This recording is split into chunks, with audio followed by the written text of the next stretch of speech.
Lord of Mystery. The Return of the Stars Chapter 481-500. Asta got off the car and hadn't walked into the door of Earl Hall's house yet. The golden retriever Susie ran out from inside, giving Asta a knowing look while running. Well, was he caught peeking at a banned book? Asta understood Susie's look of help in a second, and told him not to worry. They were banned books, but they were just some books that Audrey didn't allow Susie to read, not some taboo knowledge. Woof. Susie turned around very obediently and led Asta in front.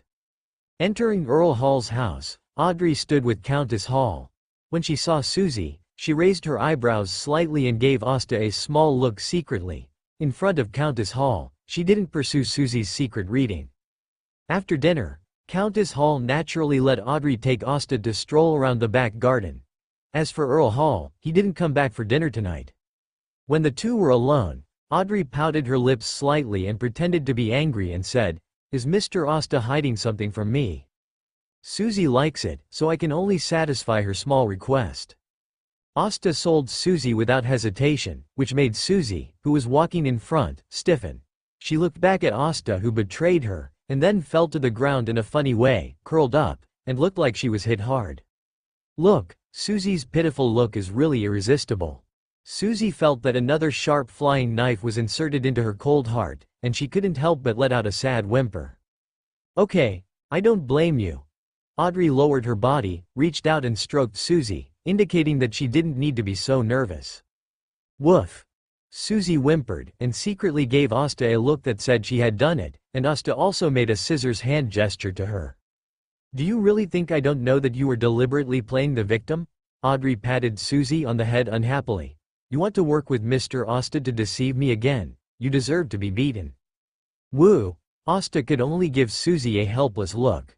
After the episode, Asta and Audrey sat in the small pavilion in the garden and chatted. The surrounding pale yellow ambient lights were on, and the whole garden seemed particularly quiet. The two talked about the recent major events in Backland, some daily life, and occasionally some mystical knowledge. It was not until Earl Hall came back that Asta and Audrey ended their unfinished chat. After chatting with Earl Hall in the study about the development of the situation in the Kingdom of Loan and the countries in the northern continent, Asta left Earl Hall at around 9 o'clock.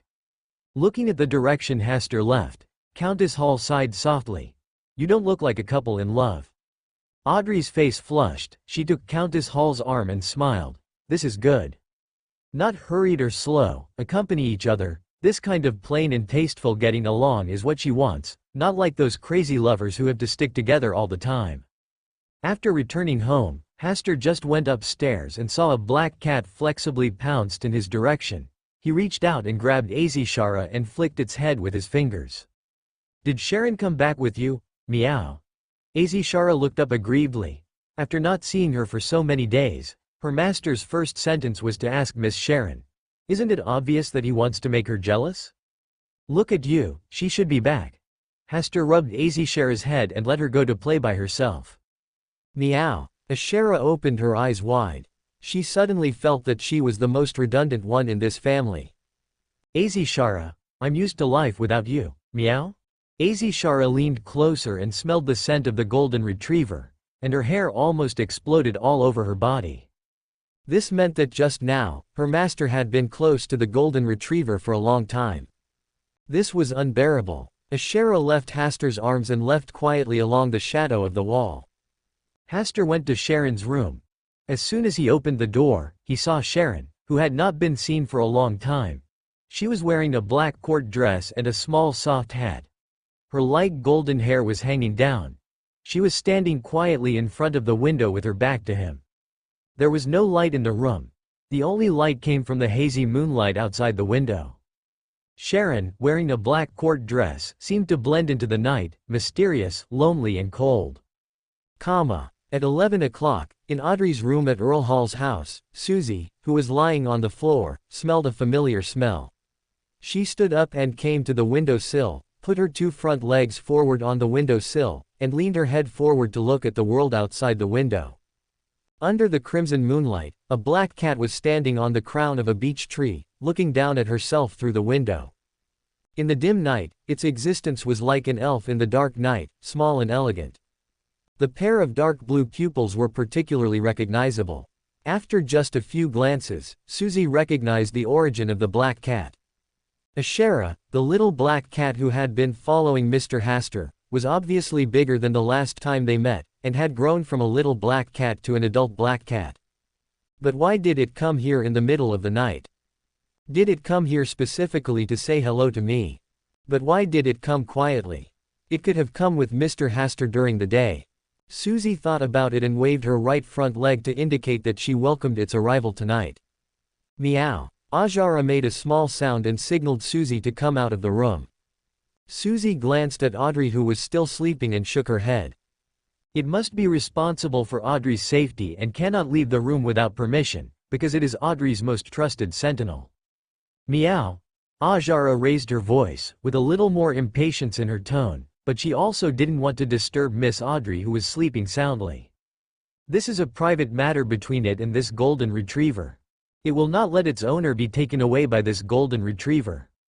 Well, it must stand firmly on Miss Sharon's side, otherwise there will be no place for it in the house in the future.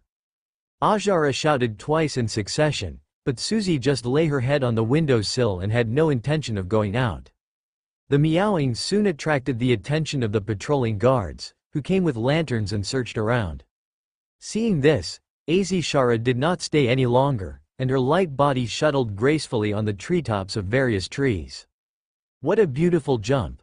Susie envied Azishara's ability to move so lightly. Unlike it, it was too lazy to climb a tree, let alone jump flexibly on the treetops.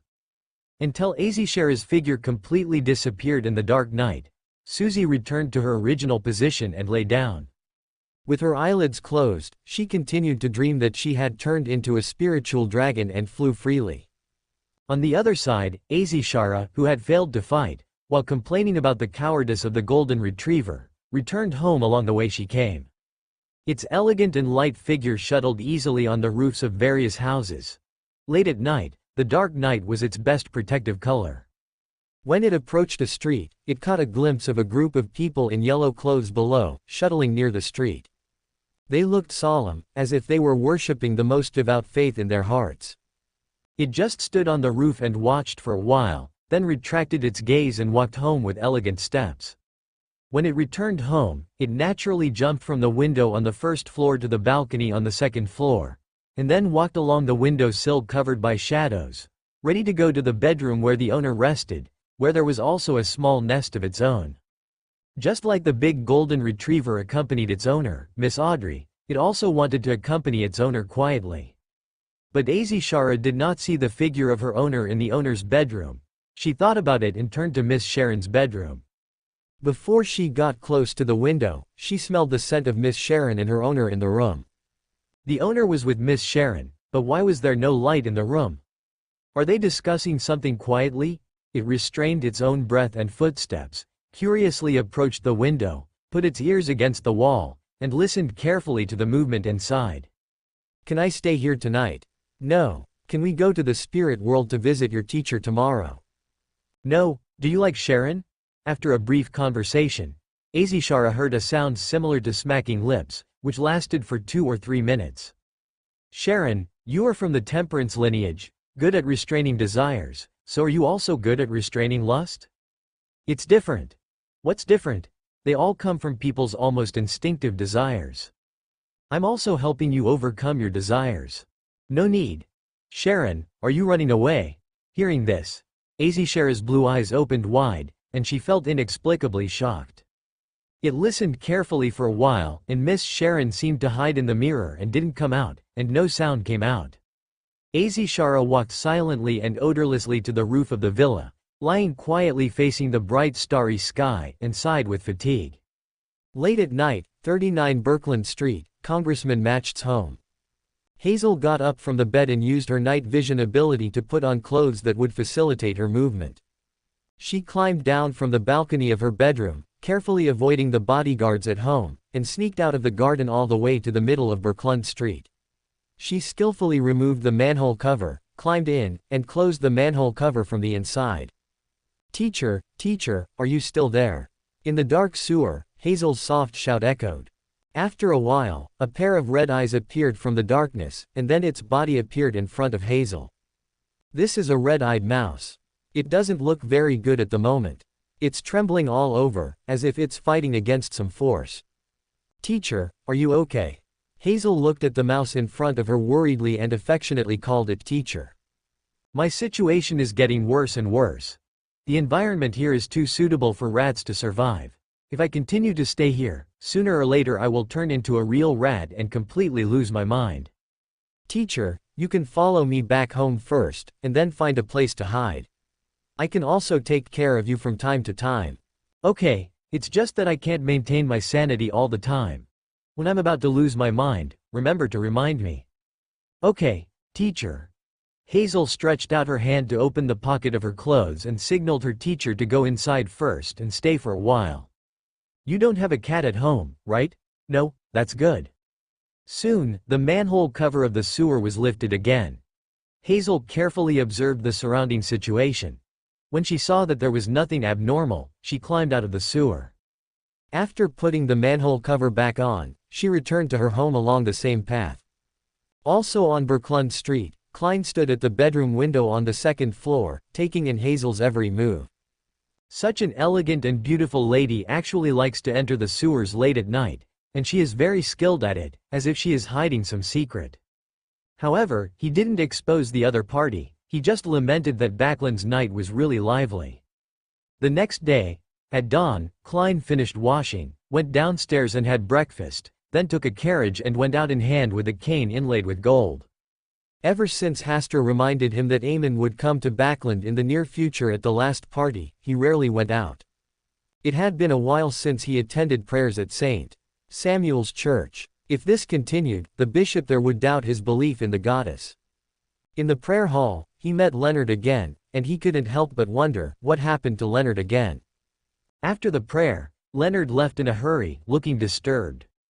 If I tell him again that Eamon is coming to Backlund in the near future, it will probably scare him again, right? Well, let's talk to him tonight, as Will seems to be in a good mood recently. Late at night, Leonard was sleeping at home, and suddenly he had another dream. This time it was not the familiar sea, but in Backlund. In the big square in front of St. Samuel's Church, Klein finally appeared in his dream in his complete form. It's not easy. Leonard was moved to tears. He kept dreaming about Klein's mutilated and terrifying appearance, which almost made him forget what Klein really looked like. Tell me, this time you came to me in a dream. Do you need my help with anything else? Leonard was already familiar with the process and directly interrupted what Klein was about to say in order to save some time to sleep. He was not a fool. After several dreams and the old man's guidance, he had already guessed that Klein was not dead yet, but was just hiding. After all, it is impossible for the dead to keep giving him dreams, because he is the requiem master of the path of the goddess of the night. Klein suppressed the smile on his lips and said in a calm tone, I'm here to thank you for taking care of Benson and Melissa. This is what I should do.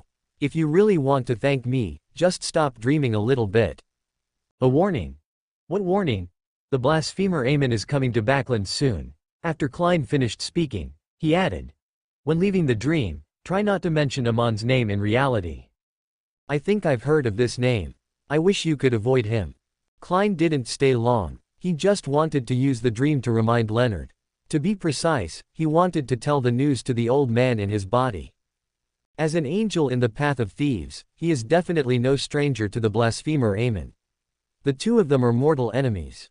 Klein didn't want Leonard to be involved in danger because of this. After the dream ended, Leonard informed the old man of the news in his heart. Eamon is actually coming to Backlund. Old man, I have never seen you so panicked. Haha, how many people can stay calm in front of Eamon? The old man seemed to be laughing at himself. He is the enemy I have been telling you about, and it is he who forces me to stay in your home in this way, in vivo. I wonder why this name seems familiar. Leonard was also shocked and quickly asked the old man what to do next. You try to stay inside St. Samuel's Church during this time. Is this useful? He will not come near the Church of Night. Good. Leonard nodded with a heavy face. Meow? Woof? Meow. Woof. Meow? Woof? Late at night, under the bright starry sky, there was a unique confrontation. A blue-eyed black cat and a big golden-haired dog. Azishara was still standing on the crown of the beech tree, and Susie was still lying at the window in Audrey's bedroom. Unlike last time, Audrey slept very lightly tonight and woke up when she heard the noise. When she saw Susie chatting with Azishara outside the window, she couldn't hide her curiosity. When did the relationship between Azishara and Susie become so good? Have they become friends? This is great. Audrey just watched quietly and didn't make a sound to disturb them. Although she didn't understand the friendly conversation between Azishara and Susie, she thought they were greeting each other and chatting. No, this is not good at all. If Azishara heard what Audrey was thinking, she would definitely jump up and object. It has been here for 3 nights in a row, but the big golden retriever just refused to come out of the room. Haha, it has the ability to steal its owner, but now it has no ability to open the window. Despise it. Azishara's eyes were full of disdain. She snorted a few times and was about to go home as a winner. With a squeak, Audrey's bedroom window opened and Susie jumped out. Haha, is it finally willing to come out? Azishara's eyes gradually became solemn. She leaned down slightly, looking down from a high position, and put on a posture ready to attack at any time. And Susie under the beech tree just wagged her tail and raised her head to look at it curiously. Azishara, who decided to teach Susie a lesson, waved her little paws twice, and several ice cones fell from the sky and stabbed at Susie's feet. This is the extraordinary ability of the witch to control ice. Woof! Susie just moved her body slightly to dodge, and easily avoided the ice cones from the treetops. She was even very happy to play it as a dodge game. Seeing this, Azishara was about to give Susie a little more color, but the patrolling guard heard the noise and came over with a lantern. Meow! Azishara issued a challenge to Susie tomorrow night, then flew over the treetops and disappeared into the night. Susie also returned to Audrey's bedroom through the window and closed the window again. Susie, what did you say to Azishara just now? Audrey put her hands on the quilt and asked curiously. Susie wagged her tail and said, it said it will come again tomorrow night. On the roof of the street on Bachland Street, Ashera was returning elegantly in the night. When it came to the house of Counselor Matched at number 39, it saw from a long distance that on the second-floor balcony, a girl with dark green hair and gray-brown eyes was chatting with a mouse. Ashera stood on the roof curiously and looked down at the mouse. The palm-sized black-haired mouse was fairly large, with shiny black fur, short and sharp claws, and a thin and long tail. It was obviously a mouse from the sewer. When it went out late at night before, it would smash their skulls with one claw every time it encountered one. After all, cats and mice have always been natural enemies. A cat that can't catch mice is as clumsy as a human who can't swim. Azishara wanted to go up and smash it with a slap. Her eyes gradually became sharp, revealing a fierce look of wanting to hunt. But because it had an owner, Azishara still didn't take any action and quietly left the roof. Teacher, what's wrong with you? On the balcony, Hazel looked anxiously at the teacher who was shivering all over in front of her, making a pitiful chirping sound, her eyes full of fear when encountering a natural enemy. In the early morning, the sun had not yet risen completely, and only a corner of the mountain was exposed. It was when the gray fog in Backland was the thickest. Ding-ling-ling, ding-ling-ling. On the street, the crisp sound of bicycles seemed to wake up the people who were still sleeping. A bicycle came from nowhere, carrying a young man wearing a monocle, smiling, with a small gray bag on his right shoulder, hanging down to his waist, filled with fresh newspapers that had just been published today. He was walking through the streets, shouting, selling newspapers. The news in today's newspapers did not include the latest news about the war between the Kingdom of Loan and the Faesak Empire. Most of them were about the romantic affairs between the nobles, the cases that happened in different places, and the recent scientific research progress. The lack of heavy news made today's newspapers particularly difficult to sell. The young man riding a bicycle and carrying a gray bag only sold 12 newspapers from the dawn to the sun at noon. He could earn 1 penny for every 4 newspapers. He earned a total of 3 pennies, which could only be used to buy some bread for lunch. The young man did exactly that. He came to a bakery and took out 3 pennies from his pocket, wanting to buy a lemon cake. "Sir, if you want to fill your stomach, this black bread is the most suitable choice for you." The female clerk of the bakery refused politely. "But I just want to try its taste." "I'm sorry, 3 pence is not enough to buy it. You should choose other more practical food." "Okay." The young man took back the 3 pence with some regret, stretched out his hand to gently push the monocle on his eye socket, looked at the bakery, then turned around and rode his bicycle, humming a little tune, and left. He held the handlebars with one hand to control the forward route of the bicycle, and took out the exquisite lemon cake from somewhere with the other hand and tasted it slowly. The bicycle passed through the streets and alleys, passed by the door of the Storm Church, and turned a corner deliberately, muttering, "Next time, I have to steal this church." As night fell, people who went out to work flew back like birds returning to their nests. The young man who sold newspapers on a bicycle also returned to where he lived, with 8 pence earned today in his pocket. "Buckland Street, this place is very good." The young man leaned his bicycle against the corner of the wall, and locked his bicycle very considerately, and then left with satisfaction. He was like a homeless person, wandering alone on the street, occasionally squatting down to observe the ants crawling slowly on the ground. He stretched out a finger to tease the panicked little ant because of the puddle in front of him. Soon, the ant became his shape, and the eyes of the birds returning to the nest to rest on the tree also changed, as if they were wearing a monocle. "This place seems to have good prey." The young man seemed to smell something interesting and looked up at house number 39, the home of Senator Matched. He picked a blooming rose from somewhere and was breaking it petal by petal, muttering to himself, "Let him go, eat him, let him go, eat him." When he counted the last rose petal, he just said the words, "Let him go." This was obviously not what the young man wanted. He frowned slightly. Soon, a petal of flower blew from a distance with the wind, and he smiled. "Eat him." At night, on the second-floor balcony of Congressman Matched's house, Hazel was feeding her teacher cheese and sausages, and also prepared a small dish of milk to quench its thirst. "Teacher, eat slowly. If it's not enough, I'll get more. I'll definitely make you full." "HMPH, these foods." The mouse, who was respected as a teacher, said disdainfully, and suddenly his body stiffened, as if sensing some incredible changes, and a small piece of yellow cheese fell from its 2 front paws. Teacher, what's wrong with you?"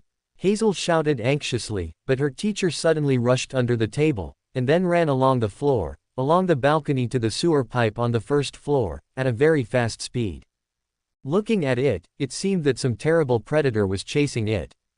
"Teacher, wait for me." Hazel hurriedly followed her teacher, fearing that something might happen to it.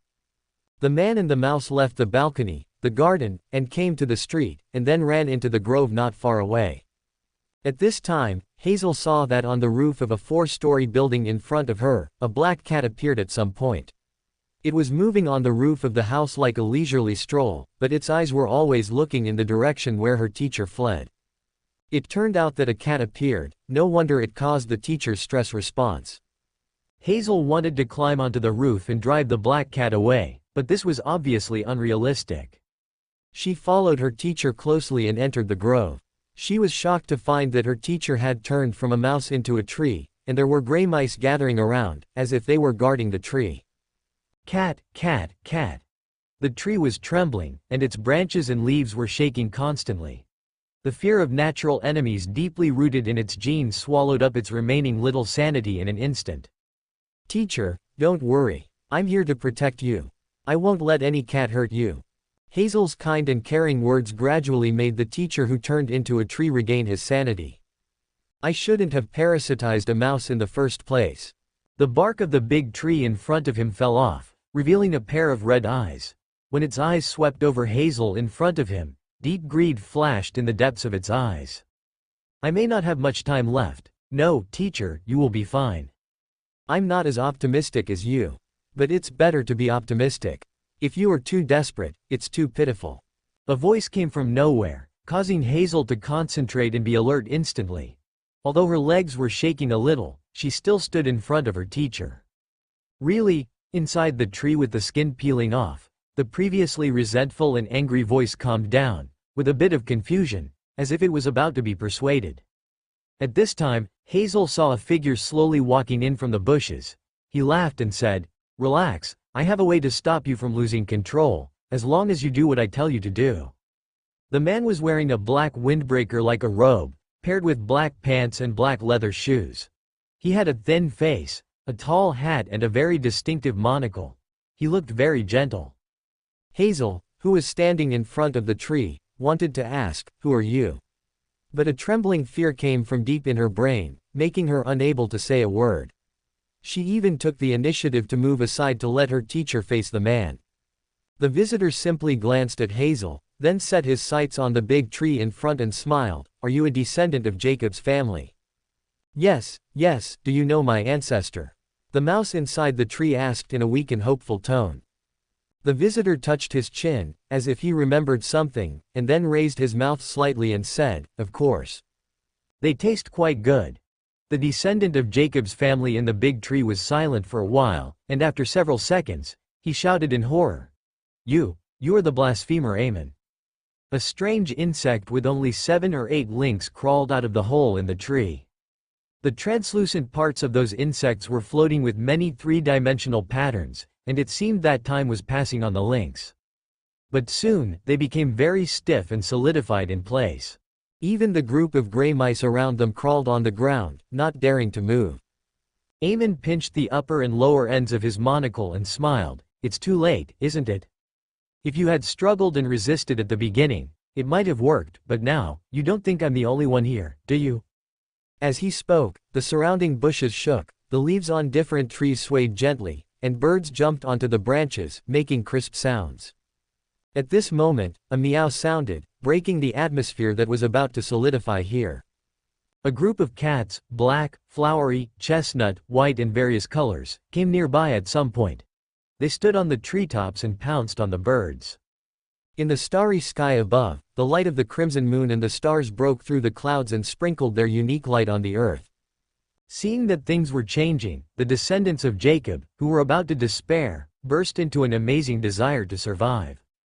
Translucent strange insects drilled out of the tree holes again, and the time around them was briefly stagnant at this moment.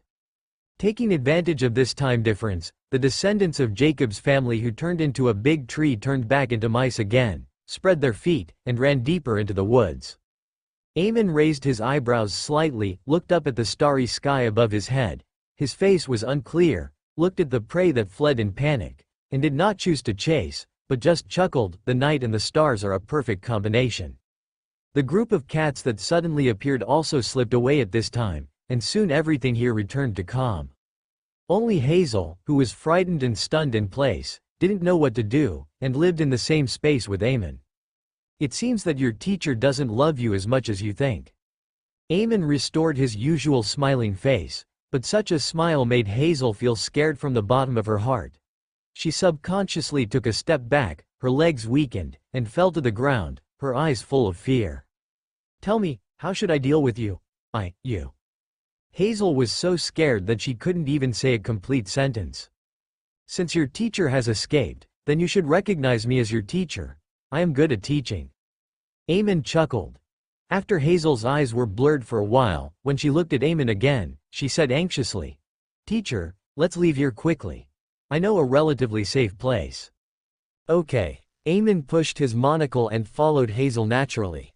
At 160 Bachland Street, Klein had already left here in a carriage. Just now, he suddenly realized that something was wrong, and at the same time, a black cat brought him a note with only the word, "I'm here," written on it. Although the words were concise, Klein still understood clearly that this sentence meant that Amen had come to Bachland and was very close to him. The only person who could deliver this note at this time was Mr. Hester, and the cat that delivered the note was the black cat named Azishara beside him. Although Amen might not be aware of the secret hidden in him, Klein did not want to be in the same area with Amen. It was more reassuring to stay away. As for where to go so late at night, St. Samuel Church was a good choice. It was not far away, and he had a good relationship with the bishop there, so no one would suspect anything. St. Samuel Church also had a prayer at night. At night, it was the kingdom of the goddess of night. Praying at this time was more atmospheric than during the day. What surprised Klein was that Leonard was also here tonight. Could he have come here to avoid Amen? Klein glanced at Leonard as if nothing had happened. Leonard was also observing him, as if he wanted to understand the purpose of his appearance here tonight. After looking at each other for a few times, the two of them tacitly moved their side away. One went to talk to the archbishop, and the other went to chat with the bishop. Late at night, in the Hall of Stars, Hasta was overlooking Bachland Street. In his field of vision, Eamon had split many avatars lurking near Hazel's house, including ants crawling on the ground, branches, birds resting on street lamps, and tiny dust in the air, all of which became Amon's appearance. It is certain that the Eamon who came to Bachland was just an avatar, and his strength was not strong, estimated to be between sequence 3 and sequence 4. Otherwise, the descendant of the Jacob family who turned into a mouse would not be able to escape from his hands. This is not a very difficult strength to defeat, even if it is just the star container alone. He can deal with him, but this will easily attract the attention of Amon's original body. Although he is still playing hide and seek with the high-dimensional overlooker, he still has to be a little wary of him. The attitude of the goddess of night tonight is also very subtle. She obviously also provides Klein with a certain amount of secret protection so that he will not be easily discovered by Eamon. It is better to deal with Amon's clones as soon as possible. His existence adds another taste of Eamon to Bachland's already grey weather. On the streets late at night, the members of the Yellow Monks are still bathed in the light of the stars, devoutly following the unknown yellow figure in their hearts. The dim light of the street lamps on both sides cannot penetrate the thick grey fog, and can only illuminate a small area around them. Along the shore, cutting through the clouds, the twin suns sink into the lake, and long shadows fall down. There, the wonderful night when the black star rises. Eamon, who came out of nowhere, replaced the last member of the Yellow Monks and hummed the ballad in Child of the Stars. But he did not finish singing it, just humming a few sentences. Rumble, the sky seemed to be thundering. Eamon raised his head and looked up, pushed his monocle, and stared at the starry sky seriously. The king in yellow, the stars, it is as expected. A blazing yellow lightning came straight and smashed Amon's incarnation into pieces easily, leaving only a translucent time worm. The Yellow Monks who saw this scene were briefly surprised, and their faith in the king in yellow became more devout. The leader put the time worm into a glasses case. They turned from the street to the river, and the stars on the river were more dazzling than last night. Eamon in Hazel's house stood on the balcony, looking up at the thunder that had just sounded not far away, with a slight smile on his face, as if he was very satisfied with the result. He looked up at the starry sky again. In this dark world, the light of the crimson moon seemed to be much inferior to the light of the stars. Stars. His expression was much more solemn. At this time, the sky sounded again with muffled thunder, but the strange thing was that there were no black clouds where the thunder came from, only bright stars. Then, lightning bolts fell from the sky, accurately hitting each of Amon's clones. The birds responsible for monitoring the surroundings were struck to pieces without leaving any feathers, leaving only a translucent time worm.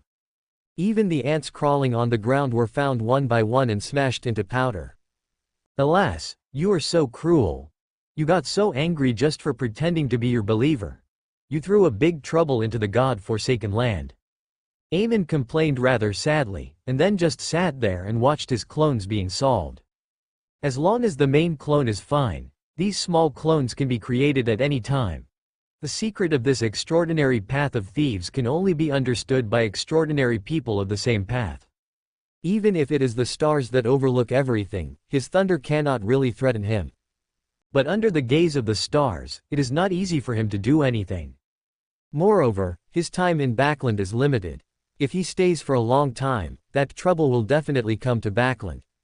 It's troublesome. Late at night, Leonard was sleeping soundly, but suddenly he felt himself being pulled into a dream, and Klein appeared in his dream again. What happened again? There is something I want to invite you to act together. What is it? Deal with Amon's clone in Bachland. You are crazy, that is the blasphemer Eamon, how can we deal with him? Leonard got anxious when he heard it. If he had the ability to deal with Eamon, he would not have to run to St. Samuel Church for refuge so often. The old man was in very bad shape and could not possibly compete with Eamon. It's just a clone. I believe this is not too difficult. The Klein in the dream was more confident than the Klein Leonard originally knew. Even if it's just a clone, his body can still sense what's happening here. Do you think the two of us can stop Eamon? It's enough to cut off his body's induction. Another voice came in, and Leonard subconsciously turned his head and looked over. Good guy, it's Hasta. Why did Hasta come to his dream? Judging from the tone of his words, it seemed that he had already discussed this with Klein. Wrong. Why should the plan to deal with the blasphemer Eamon be discussed in his own dream? Could they have come here deliberately to make themselves take the blame? When Leonard asked his doubts out loud, Hasta and Klein naturally changed the subject and did not answer directly. The two of them hide too many secrets. Even in the dream controlled by will, they don't want their dreams to be spied on by others. Leonard is the most suitable middle party. And there is an angel in his body who is on the same path as Eamon. You don't need my help at all. The voice of the old man pale Zoroastrian came from Leonard's body. Old man, why did you appear in my dream? Leonard exclaimed. I've always been able to, but I just didn't have to in the past. What about those dreams I had before? I'm too lazy to look. Quote. Leonard wanted to end his dream now and fall asleep. The sad thing is that he can't control his dream at all, even if he is the nominal owner of this dream. With your participation, we will be better able to deal with Eamon, Klein said. Alas. Pales just sighed. During the time when he was parasitizing Leonard's body, he only met two people who were difficult to fully understand. One was Klein and the other was Hasta. What's even more coincidental is that one of them is a fool and the other is a believer in the stars.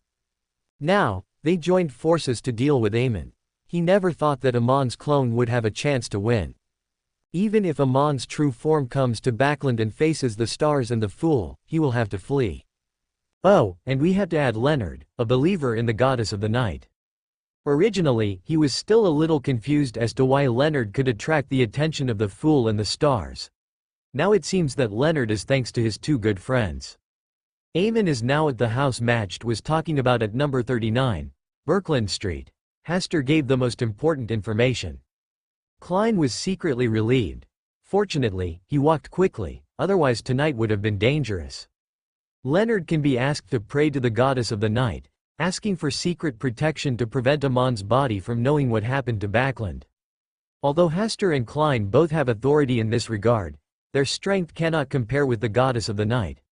The safest way is to let the goddess of the night come forward. Okay, count me in this matter. Although Pales sighed, he still chose to join the plan. Let's set the time for tomorrow. The sooner the better, lest things change later. Hasta, Klein, and Pales discussed the details of tomorrow's specific actions. After all discussions, Hasta and Klein consciously left the dreamland, leaving Leonard alone in a daze and speechless.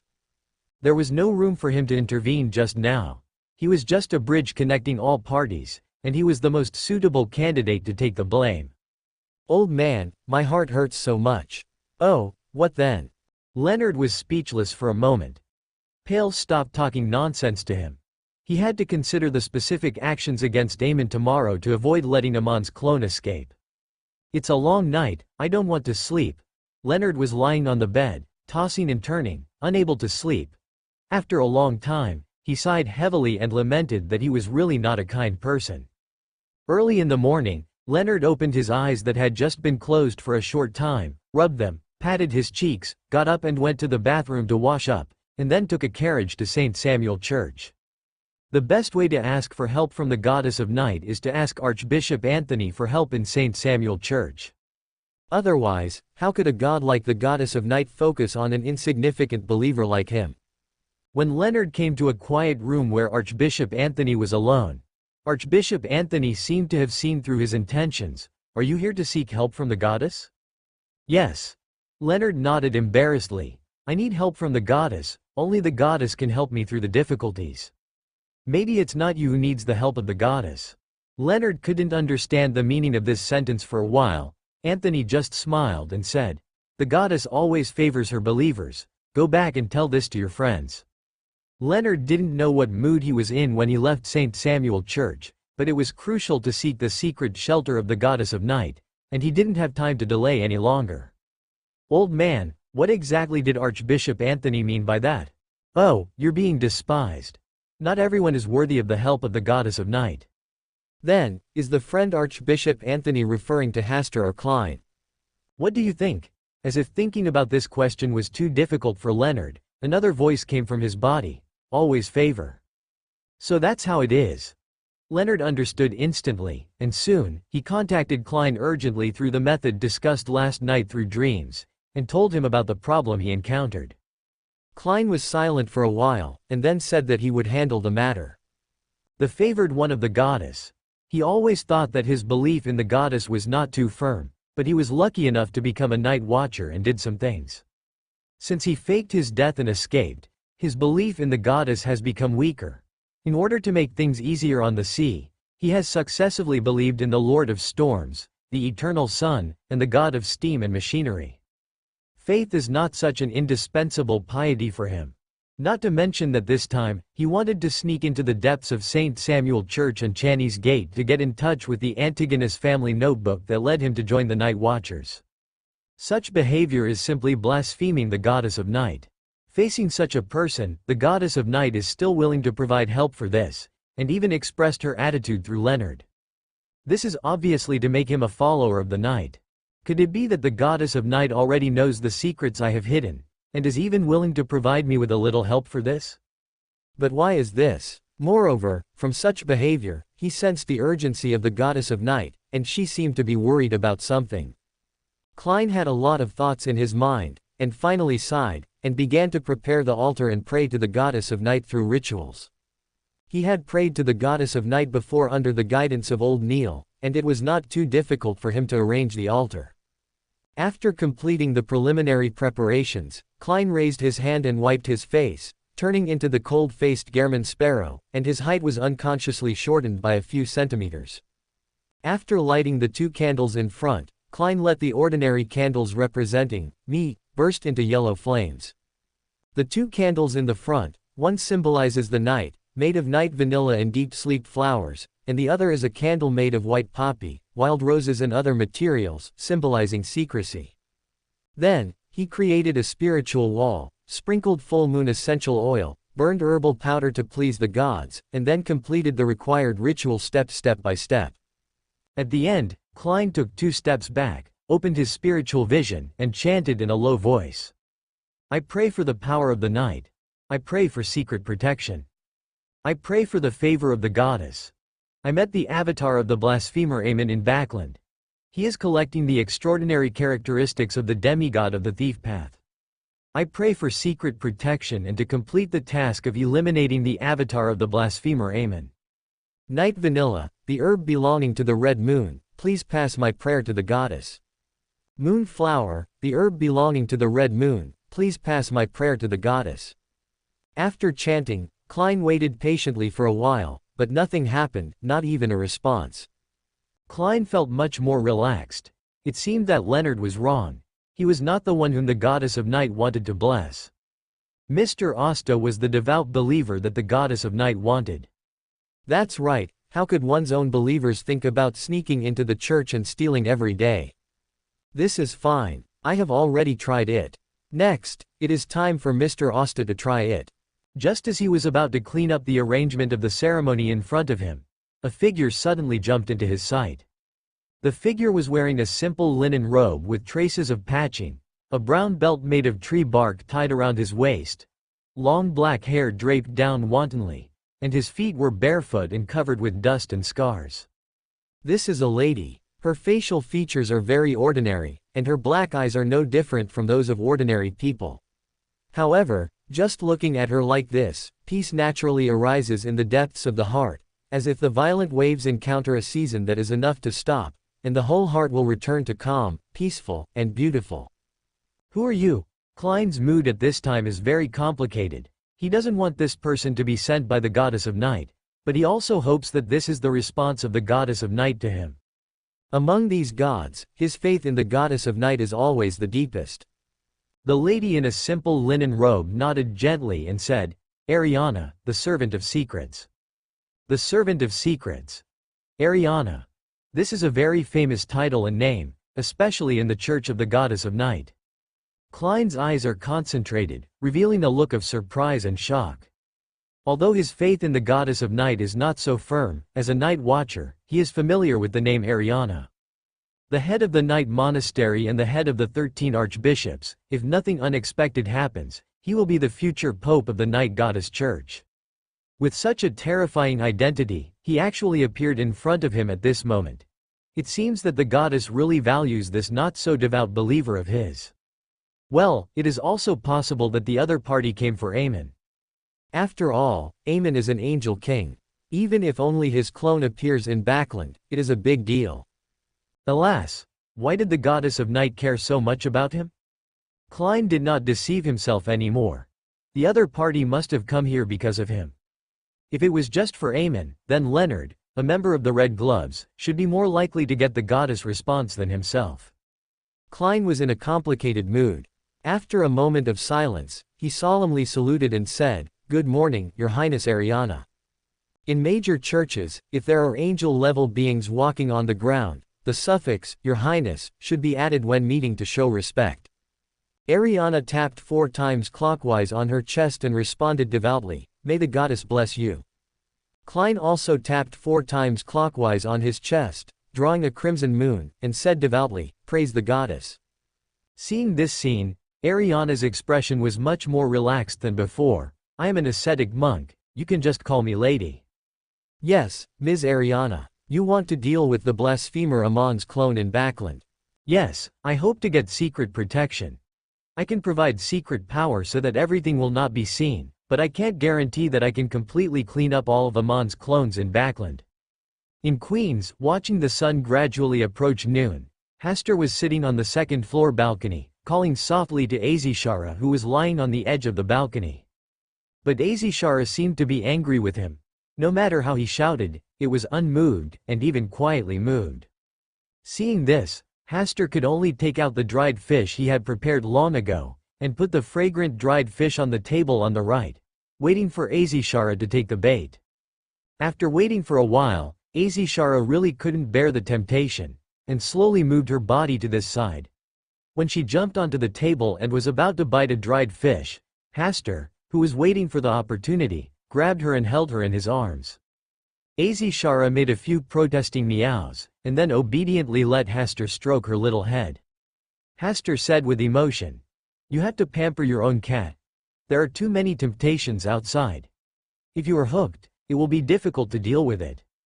Meow?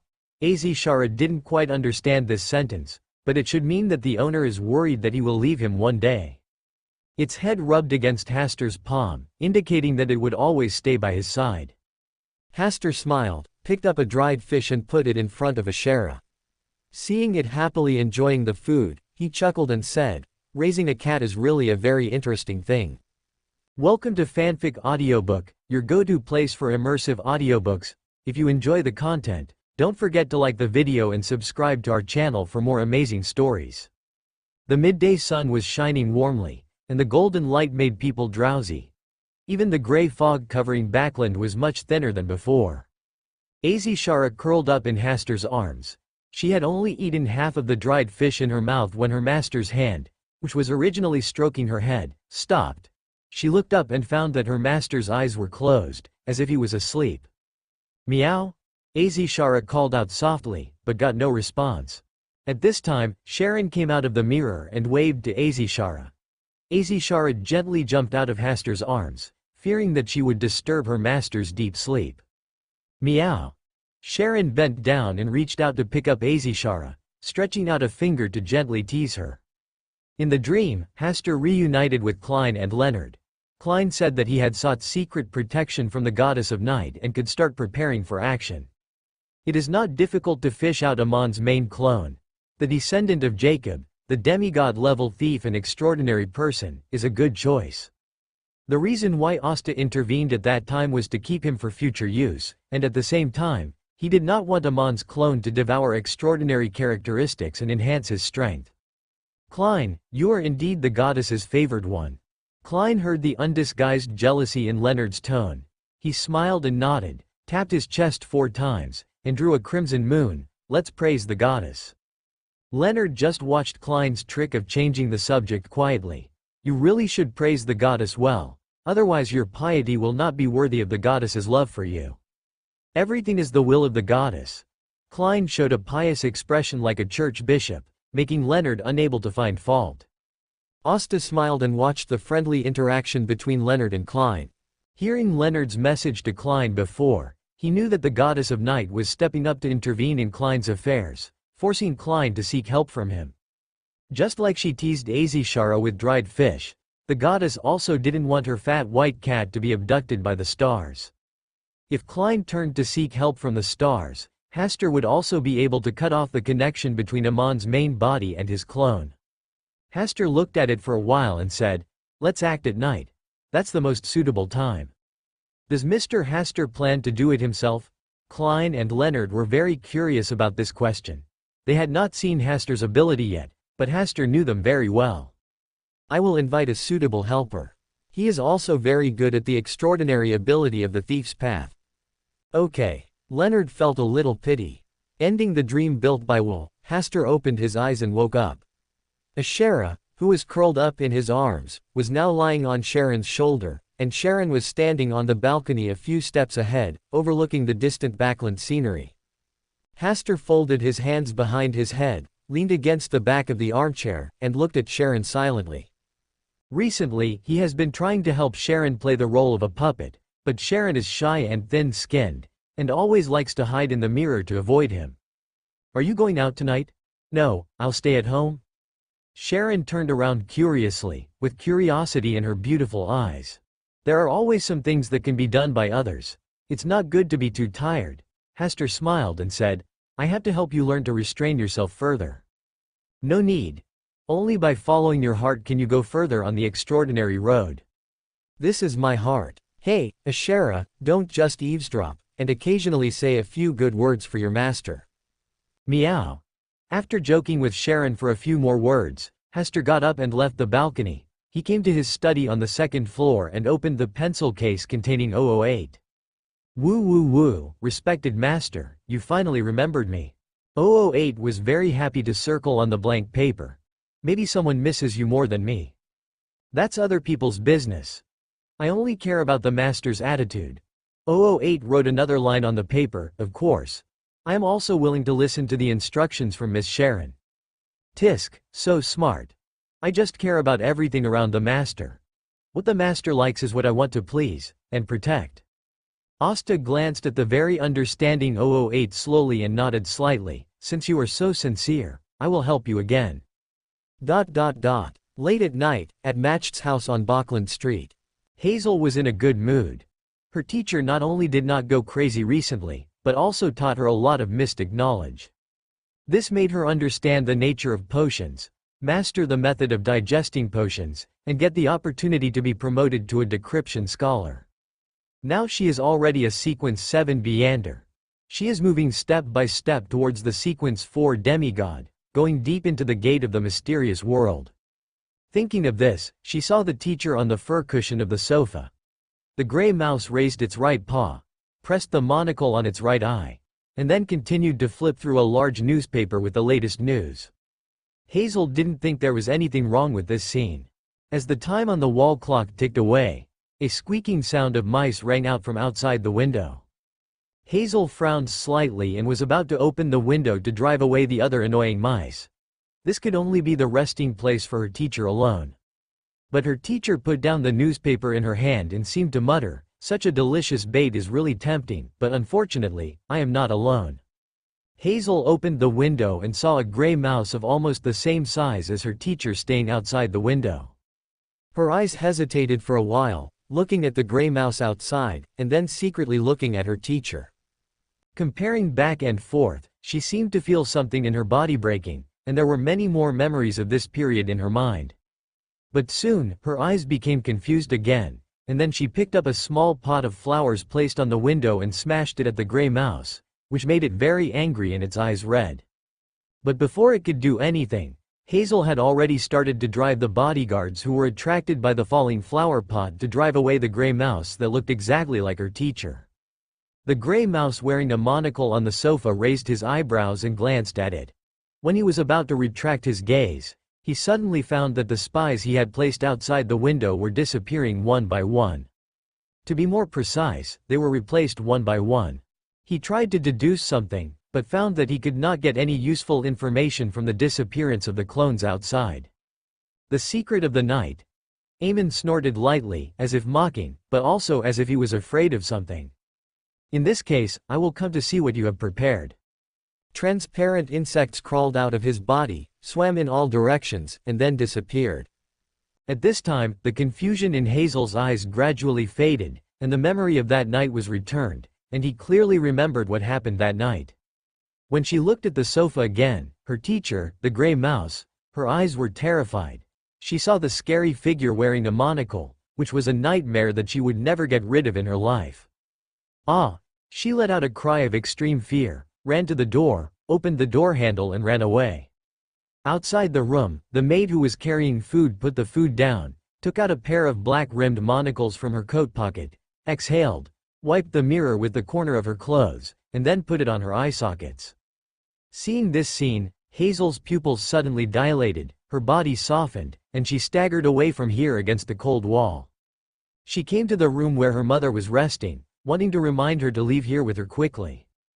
But she saw her mother, Lady Liana, smiling at her, and then slowly put on a pair of monocles with gold rims and watch chains. Hazel was frightened and took a few steps back, smashing a vase placed at the door. The sound of the shattering attracted her father, Senator Matched. He also wore a crystal monocle on his right eye, and looked at her with a smile. And this was just a simple beginning. With this place as the center, the maids, bodyguards, and cooks in the house all turned into the shape of Eamon one by one.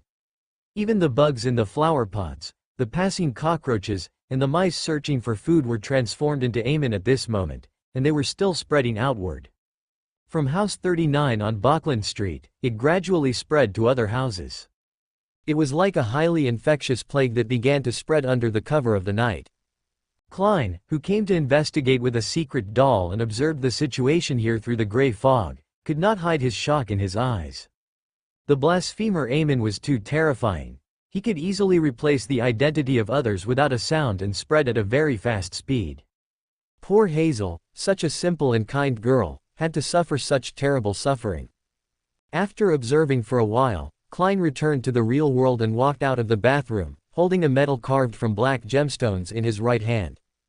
This was the secret shelter provided by Ms. Ariana for him.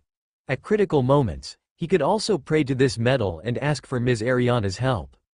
At this moment, Klein suddenly felt that his secret doll responsible for observation was taken away, the line of the spirit body was cut off, and he completely lost the sense. Klein was not panicked at all, because they had already expected this. At this time, the door of the master bedroom of the house at number 160 Bachland Street creaked open, and it was the secret doll, Winner, a noonie that Klein had just lost, that opened the door. He walked in step by step, then slowly took out a crystal-like monocle from his pocket and slowly clamped it on the right eye socket. He looked at Don Tangstai in the room, and the corners of his mouth curled up a little. Found you. Tonight will be darker, more secretive, and more difficult to be spied on than ever before. The dim light dotted the small bedroom. Don downstairs was standing in front of the window sill. When he heard the sound, he retracted his gaze outside and turned to look at Eamon wearing a monocle. The corners of his mouth curled up a little. I found you too. I have to admire your courage. You deliberately led me here through the secret doll, and you are just a secret doll master of Sequence 5. Amon's eyes were a little curious. He looked at him carefully for a few more times, and his expression became more serious. He chuckled and said, "It turns out that I was wrong. You're a yellow monk." Don downstairs nodded gently. Eamon the blasphemer, the life thief who likes to play pranks, what is your own fate? Don downstairs, that is, Mrs. Lisa arranged by Hastur, had come here a long time ago according to the oracle and waited for Amon's arrival as Don downstairs. A faint light emerged from her palm. Under such a calm light, the translucent time worms on the ground that were originally crawling towards her were now frozen in place, as if they were struggling. Soon, their shapes changed from Eamon to Don downstairs. Mrs. Lisa successfully stole his clone from Eamon and turned it into her own puppet. This was equivalent to stealing the property that a skilled thief had just stolen from his pocket. Eamon watched this scene calmly, gently pushed the monocle on his right eye socket, and clapped his hands and said, "You are also an unexpected life thief. It's a pity that my original body is not here, otherwise he should feel very happy. It is not an easy thing to have such a colleague to exchange stealing skills. Yellow Monk, the extraordinary way of the Yellow King is really interesting." Facing Amon's praise and hospitality, Mrs. Lisa still faced him as dawned downstairs. She had no intention of exchanging stealing experience with Eamon. She came here tonight because the gods gave her another revelation. She closed her eyes slightly, and starlight, endless starlight poured out of her body, like a tide, washing and enveloping everything around her at a very fast speed. She couldn't steal Amon's body, but the Eamon clone in front of her couldn't stop her from stealing. Unless he absorbed all the clones in Backland to make his own strength enter sequence 2, and this was already the limit of his clone. Alas, so impatient, I wanted to talk to you for a few more words. Eamon sighed, and said with a smile, "How do you know that I must be a clone when I came to Backland?" After the words fell, a huge ancient and mottled shadow rose behind Eamon. It was an ancient object like a wall clock, divided into 12 grids in total. Each grid had clear boundaries, and the symbols it had were also different. When the pointer on it began to turn, time seemed to stop at this moment, and everything around slowed down. In the living room of No. 39 Bachland Street, Senator Matched, Madame Liana, and the male servants, maids, bodyguards, etc. in the family took off their monocles on their faces and transformed into one light after another in the sight of Hazel's collapse. In the light, a translucent little bug could be vaguely seen crawling. Then all the creatures around that were parasitized by Eamon turned into balls of light and gathered towards Amon's main clone in the master bedroom of number 160. In terms of fate theft, there are only 0 and 1, failure and success. If his main clone is successfully stolen, then the other party will follow the fate line of the main clone and easily solve all of his other clones in Backland. He can only gather the clones around to fight, although he needs to face another risk. Once this clone is destroyed, then he will no longer have eyes in Backland. Because of the secrecy, his original body will not be able to know what is really happening in Backland. The premise of being able to spy on the fluctuations of fate is that there are fluctuations of fate. The other party has arranged so tightly that all the fluctuations of fate here will be hidden and cannot be spied on. As Amon's clones gather, the aura emanating from him becomes stronger and stronger. Mrs. Lisa's expression becomes solemn, but she is more excited. This is the clone of an angel king, and he also has the ability to steal fate. Outside Bachland Street, Leonard has already arrived nearby, but he did not walk into this range blindly. In the body, the old man Pales has already noticed the unusual fluctuations of fate in this area. The blasphemer Eamon is here at the moment, and as planned, he is constantly gathering clones to temporarily enhance the strength of his own clone. It has been upgraded to sequence 2, which is almost the limit of Amon's clone. If it continues to be upgraded to sequence 1, then there may be no need for outsiders to take action, and the two Amons will fight each other. Sequence 2 is the most stable state of Amon's clone. Obviously, Eamon encountered a tough opponent this time, which was extremely rare for the descendant of the ancient sun god. In his impression, except for the time when Eamon was defeated by the goddess of night, other times, others were helpless against him. And now, the two angels were fighting in Backland, and they were under the watchful eyes of the stars, the fool, and the goddess of night. It was crazy to think about it. Eamon, what are you thinking about? Why did he come to Backland this time? Is it just a coincidence? Pallas murmured. He couldn't understand Amon's eccentric behavior. The stars, the fool, and the goddess of night all said that they didn't welcome him to get close to Backland. Why did he risk angering them and stay here? It shouldn't be his fault. Otherwise, Amon's real body would come to Backland. Pallas thought seriously for a while, and his tone suddenly became panicked. Leave here quickly, and don't get close again in a short time. Klein and Hastur are dealing with Eamon. It's not good for us to leave like this, right? Leonard was startled. Amon's real body may have come to Backland, Pales said anxiously. The longer you stay here, the more likely you will be noticed by Eamon. Klein and Hastur are backed by the Fool and the Stars respectively, so there will be no accidents. But if you are targeted by Aemon, you will become Amon's plaything. Old man, where did you come to this conclusion? Leave first. Okay. Leonard could only choose to follow the old man's advice and leave here first. Not long after Leonard left here, a young man wearing a crystal monocle passed by on a bicycle in the outer area of Bokland Street. He just glanced at Bokland Street shrouded in darkness, and hummed a little tune towards the Queens. Outside the house at number 160 Bokland Street, another secret doll of Klein appeared here, and a delicate and small paper crane appeared in the hand of the secret doll. When the fateful duel between Mrs. Lisa and Amon's clone reached a critical moment, the paper crane in the puppet's hand suddenly flew into the air, solidified and burned in the air. One after another, mercury-colored complex symbols jumped out of the paper crane's body, and then these complex symbols condensed into a huge, empty, scaleless snake. On the surface of the silver-white giant snake, dense patterns and symbols formed one after another of interconnected wheels, and each wheel had its own different logo near it. Its blood-red eyes swept fiercely, soared up, hovered over the entire Bokland Street, bent its body and bit its tail. The huge figure, like a huge black cloud, covered the entire Bokland Street, shaped like a mysterious and exaggerated wheel. When this huge wheel began to rotate, the entire Bokland Street seemed to be silently swallowed by a huge abyss, and a huge attraction came from the center of the wheel. The Aemon clone, which had originally gathered together, split again at this moment, splitting into a main clone and many small clones. Divine revelation. Steal destiny. Mrs. Lisa shouted loudly, and finally succeeded in stealing Amon's main clone. The monocle on his right eye also burst into dazzling light and shattered at this moment. Then, the fates of other small clones were stolen one by one, becoming Mrs. Lisa's fate puppets. But she only controlled all of Amon's clones to self-decompose and analyze the translucent time worms. There were 13 in total, one of which was particularly large, with 12 reigns, and the time around it seemed to be much slower than other places. The people living on Bokland Street did not notice this bizarre scene, and they continued to do their own things as usual. It's finally over. The real Klein held the black gem medal from Ms. Ariana, with a relieved expression on his face. Well, looks like he has recovered well, otherwise he would not have been able to successfully intervene in this battle with just 1,000 paper cranes.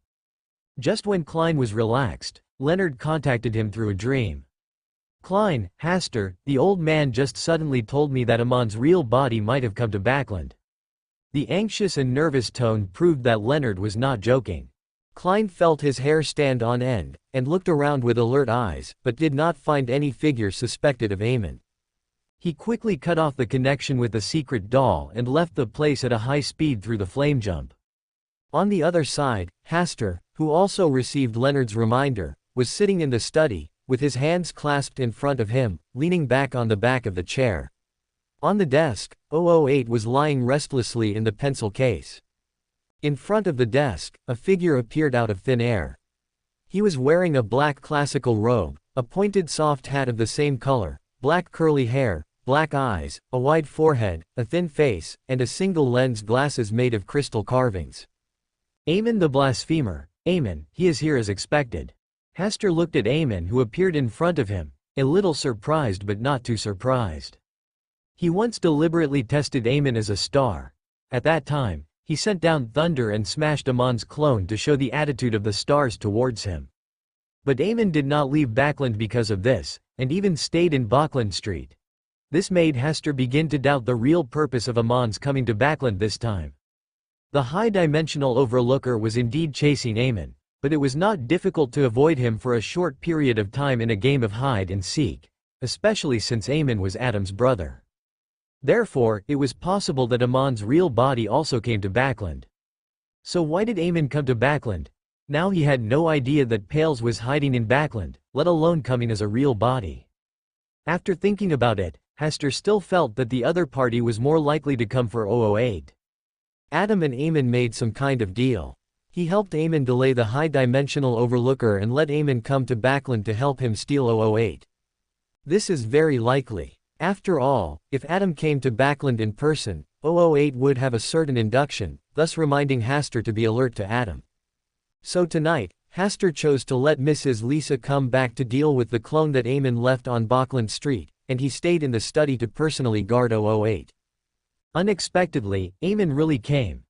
That clone was deliberately placed on Bachland Street by him to attract the attention of the stars, the Fool, and the Goddess of Night. Hasta Campbell, you are such a difficult little guy to deal with. No wonder that paranoid man wants me to do him a favor. Eamon sat opposite Hasta naturally. He did not look anxious at all. What should I call you? Earl Campbell of the Kingdom of Loan, or the Blessed One of the Stars, or the Envoy of the Yellow Monk?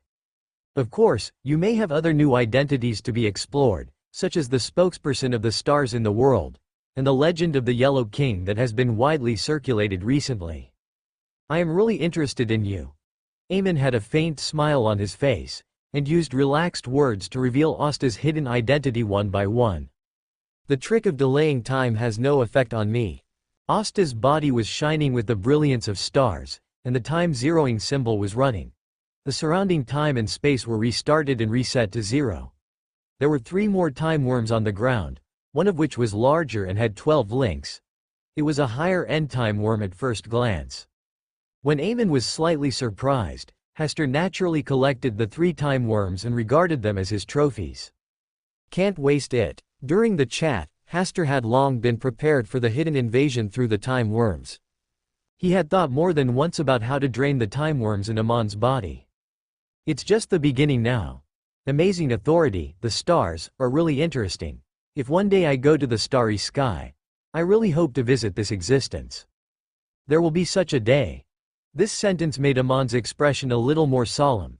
Just at this moment, when Hasta answered this sentence, he felt the ups and downs of future destiny for no reason. It seems that he will really go to the starry sky one day in the future. Did the stars peek into the future, or arrange the future? Or did what he said just happen to trigger some changes in the future? You are just an empty shell facing me. As a member of the stars, do you need to be so afraid? Through the little attempt just now, Eamon has understood that Hasta in front of him is just an empty shell formed by the condensation of starlight. It is empty and there is no destiny in him, nor can he perceive any past or future. Not to mention stealing something from him. Aren't you also used to using clones to confuse people? For example, is the one who appears in front of me a clone or the real person? The stars are watching everything. Didn't he give you relevant revelations? The stars have no additional revelations, which can only prove that this matter is not important at all. A very reasonable sentence. Eamon nodded slightly, and turned to look at 008 lying quietly in the pencil case. This thing is not of much use to you. Hearing Amon's words, 008 trembled suddenly, then jumped out of the pencil case quickly, and wrote on the blank paper in front of Hasta. Master, he just wanted to steal me. Don't worry. Hasta comforted 008, and said, it has already offered its loyalty to me. I am not used to giving my belongings to others. You can trade. You don't have what I need. Hasta smiled, I don't need anything else. What a trouble. Eamon sighed, looked at Hasta, and looked up again. He knew that the stars were watching here. It is quite difficult to steal 008 under the watchful eyes of such a mysterious being. But it is worth the challenge. The 12-grid ancient shadow behind Eamon reappeared, and the huge aura shook the whole house, and the whole Queen's district trembled. But at this moment, everything around was shattered. There was no such house, no Queen's district, and no study. Only Hasta quietly held 008 in his hand and stood in the empty world. This is the spirit world. In the spirit world, the shadow of the ancient wall clock behind Eamon became increasingly mottled. There was no need to worry that the aura of the King of Angels was also fully blooming at this moment. When the hands on the 12-digit clock began to rotate, and time was reshaped at this moment, Eamon gently reached out and grabbed 008. But the 008 he held in his hand soon became illusory, and finally disappeared into thin air. Also disappearing were Hasta and the real 008 in front of him. This is not a simple spiritual world, this is the underworld deep in the spiritual world. This is the kingdom of God opened up by the ancient phoenix, a place of death. Although it was once broken, it has now been gradually repaired and improved. The gods should stay away from the earth and return to the stars. Eamon whispered, and the mottled pointer of the ancient shadow behind him quickly turned around in a circle. He stretched out his hand to explore, and when he pulled it back, a 008 appeared on his hand again. His stealing does not just stop at the inherent destiny. The moment Hasta and 008 disappeared, he used his authority to steal this time. Hasta is indeed an empty concept that is not affected by fate and cannot be stolen, but 008 does not have this ability, it is a concrete existence. And what exists can naturally be stolen, no stealing here. 008 started to save himself crazily. At this time, a pair of eyes rose from the depths of the underworld. The eyes glowing with golden flames just glanced lightly. Amon's body and 008 were on fire. Well, Eamon sighed, and when he wanted to hold 008 tightly and leave, the surrounding space and time suddenly solidified. Even Eamon was frozen in place in an instant. The golden eyes became brighter and brighter, and the entire underworld formed a huge prison, completely confining Eamon here and unable to go out. Eamon noticed an abnormality in the time and space around him, and the phantom hands of the ancient wall clock behind him reversed again, returning to the time when the golden eyes had just risen. He opened a crack and threw 008 out, wanting to send 008 away from here. It's back to its original owner. It seems you can't take it away yet. Outside the crack, Hasta caught 008 easily, glanced at Eamon, and blocked the crack. At the same time, he held 008 in the air and wrote, "Thieves will be punished by prison. Those who steal will be punished by thunder." Thunder struck down violently. Eamon, this young man wearing a black classical robe and a pointed soft hat of the same color, was chopped into powder by thunder, leaving only 3 worms of time in place.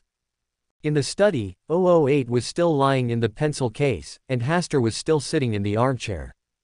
There was a ripple in the space in front of him, and Amon's figure appeared here again, without any depression on his face. When he was sucked into the spirit world just now, he changed his position and let a clone of himself enter it. "How many clones do you have?" Hasta whispered. The stars around him flashed, and the world changed again.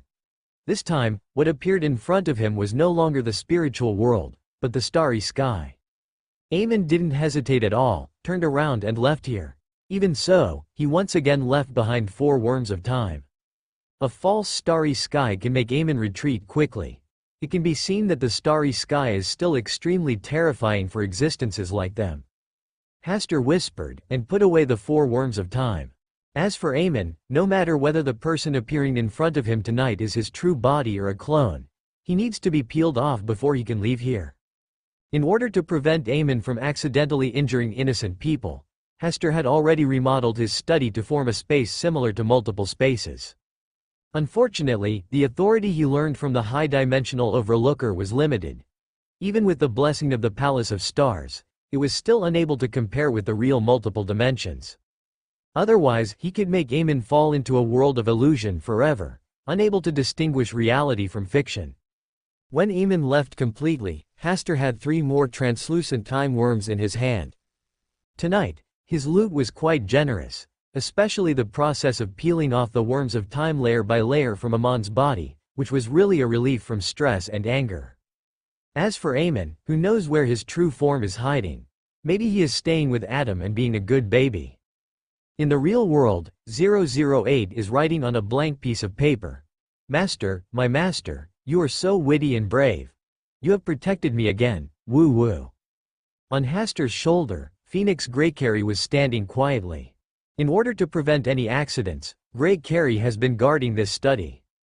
Regardless of whether Eamon comes in person or not, he cannot snatch 008 away from Greycarry.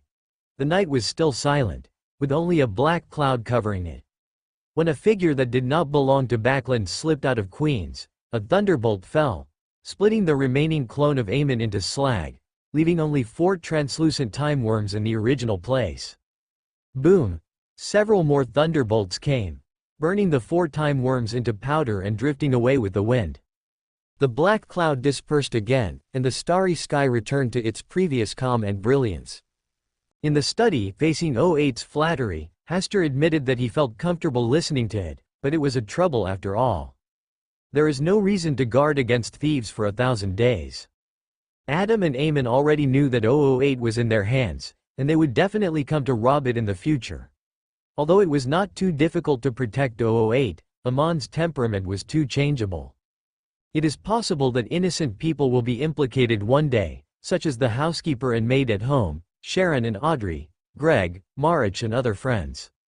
With Amon's ability, it is easy to investigate his interpersonal relationships, and it is also easy to deal with them. For a natural mythical creature like Amon, these emotions that he cares about are all places where he can use them. When he fails once, Amon may still regard this as a difficult game challenge. But if he fails all the time, he will sooner or later do something that affects other people, because in his eyes, the life and death of these people are not innocent. In contrast, Adam is easier to deal with. He knows human nature well, and he will not push this matter to extremes unless he has no choice, but Amon is different. I am afraid this is also the real intention of Adam asking Amon to help him go to Backland. He is telling himself that if you have something in your heart, don't hold on to 008, otherwise it is hard to guarantee what will happen in the next robbery. Admittedly, this is a threat, but it has to be admitted that it is very effective. After all, he still couldn't protect Sharon, Audrey and others at the same time, even with the stars to rely on.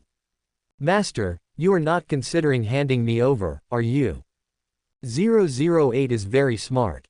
When he saw Asta was silent, he roughly guessed what Asta was thinking. Using it to make a suitable deal is the most reasonable choice. What do you think? I want to get rid of this fate. Maybe the master can separate me from this writer's extraordinary characteristics and let me become the new 008. 008 was depressed and slowly wrote his answer on a blank paper. It's indeed a good idea. Asta nodded, but it's not time yet. He also has something that Adam is afraid of. If he really wants to mess around, he will directly send 008 to the starry sky, so that Adam will never become a god. But as the end of the world approaches, this deterrent will become smaller and smaller. 008's suggestion is actually the best solution. All Adam needs is that writer's extraordinary characteristics. It is not a difficult thing to separate the extraordinary characteristics and retain 008's complete consciousness. But if he wants to compromise, Adam must show enough sincerity. Perhaps he had foreseen his final fate, so 008 was not in high spirits, and he casually drew undulating and twisted lines on the blank paper. How about combining you with the yellow document? 008's pen suddenly stopped, and after a while, it wrote in a blank space. Everything is up to the master. This scene made Asta feel like he was dreaming of a landlord rewarding his servant to his favorite girl. Outside Bachland Street, Leonard had come to a safe area. After feeling the disappearance of Amon's breath and the abnormality of Bachland Street completely returned to normal. Pales asked Leonard to contact Klein and Asta. In the dream, the three of them gathered again. Are you all okay? Leonard asked worriedly. It's okay. Klein responded, looking at Asta. Amon didn't come to me. Well, he came to me. Fortunately I made some preparations in advance. Asta did not hide this matter. Leonard exclaimed, isn't that dangerous? It's just a clone, not the real body, and it's still within the scope of treatment. Asta's light words shocked Leonard and Klein. No matter how weak Amon's clone is, it should be at sequence 3, right? According to what happened tonight, the battle on Bachland Street may be a bait, and what Amon really wants to do is to rely on another clone. Then the strength of this clone cannot be too low, and it is likely to be a sequence 2. And Hasta can actually survive in the hands of an angel, and even have an advantage. There are too many things worth exploring. But they are all smart people. Hasta didn't talk in detail, so they didn't ask. After a brief chat, Hasta began to distribute the spoils of tonight. In the battle on Bachland Street, we got a total of 13 time worms, one of which was relatively large, and the other 12 were about the same size. I only want the largest one, and you two can share the other 12 equally. As for the one who came to me, that Amon, all the time worms on his body belong to me. What do you think? Leonard and Klein looked at each other, both feeling that they had taken advantage too much. In the battle tonight, the two of them basically did not contribute much. It was Pales who made the plan, and Will who contributed a little. They basically just watched. The 13 left on Bachland Street should belong to Hasta. It would be a good reward for the two of them to have 3 time worms each. If you have no objection, it's settled. Hastur sent the 12 time worms directly to Leonard and climbed through Will's dream. Amen, as the king of mischievous angels, even if he cannot glimpse what happened in Backland from the secrets tonight, he will definitely pay special attention to Backland afterwards. Be careful. Hastur left the dream set up by Will after giving a reminder. Leonard and Klein felt sympathetic. The blasphemer Amen, an angel king, might be guarding outside Backland. Just thinking about it made people feel scared. Especially Leonard, since he knew the food chain relationship between the old man and Amen. He was afraid that Amen would look at him in the crowd when he walked on the street. After the dream ended, Hastur looked at the time. It was past 11 o'clock. He took a shower first, and then took a carriage to the new base of the Temperance faction to pick up Sharon and Ashera. In order to avoid any accidents tonight, he had asked Sharon and Azishara to leave home first, so as not to run into Amen who came out of nowhere. Hastur, who closed his eyes and rested in the carriage, was soon pulled into Will's dream. In this dream, there were only Will and himself. "Where's the spoils that belong to me?" Will pouted his mouth slightly, as if he was angry that Hastur did not give him the time worm. "Oh, do you need a time worm, too?" "Of course, I'm growing and need to absorb a lot of nutrients," Will said very reasonably. "And that's the time worm from Amen, which can be used for many things. In view of the dream you provided tonight, 2 time worms, no more." Asta, who had made a lot of gains tonight, generously gave 2 small time worms. Will blinked, not too little, waved his hand, and left the dream. Then, Will used the same reason to ask for 3 time worms from Klein and 2 time worms from Leonard as a reward for providing dream communication tonight. The harvest of 7 time worms made Will the biggest winner tonight besides Hastur. On Leonard's side, Pales was still distressed about the 2 time worms he gave away. This thing was a real tonic for him and a life-saving medicine. It's a pity that his role tonight was limited, otherwise he could have shamelessly asked for a few more time worms to recover.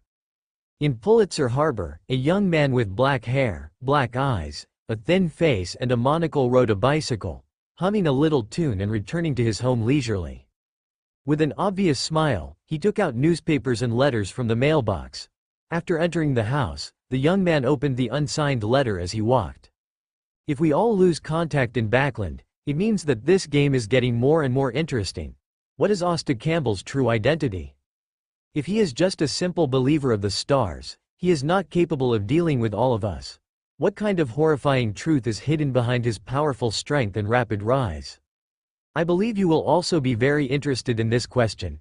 After all, we all like adventure and exploring the truth. As for the deal with that paranoid, keeping our word is not our traditional good character. Oh, there is also a follower of the night involved. He is also very interesting. It should be said that everything here is very interesting. If you have time, you can come here in person. You will definitely gain a lot." The young man slowly burned the letter to ashes, came to the window, tapped the window sill with his fingers, hummed a little song, and looked in the direction of Backland. After a while, the young man frowned slightly, and the whole person left instantly from where he was, leaving only one sentence: "It's really annoying. Are you here to find Sharon?" "Well, to be more precise, I'm here to take her back." "Are you the Earl Hasta Campbell? I don't think there is a younger and more handsome Earl in the kingdom of Lowen than me. The last heir of the Campbell family. Perhaps you should call me the revival master of the Campbell family." Under the brilliant starry sky, Asta looked around at some elderly people with vicissitudes of life in the yard, and smiled. "I am 20 years old this year, not married yet, and have no bad history in life. I met Sharon 2 years ago. I have spent the new year with Sharon in the past 2 years. I am in good health, have no hidden diseases, and have considerable wealth, enough to live a life without worries about food and clothing. Do you have anything else to ask?" Faced with Asta's sudden calmness and a series of speeches, the temperance elders present looked at each other, and didn't know what to say for a while. There were many questions they wanted to ask but hadn't had time to ask, but Asta said them first, which made them feel very embarrassed. Fortunately, Sharon, who heard the noise in the yard outside, walked out of the room and took a look at the awkward atmosphere in the yard, knowing that it must be related to Hastur. Her calm eyes fell on Hastur, and before she said anything, Hastur came over and naturally took her hand in front of these temperance elders.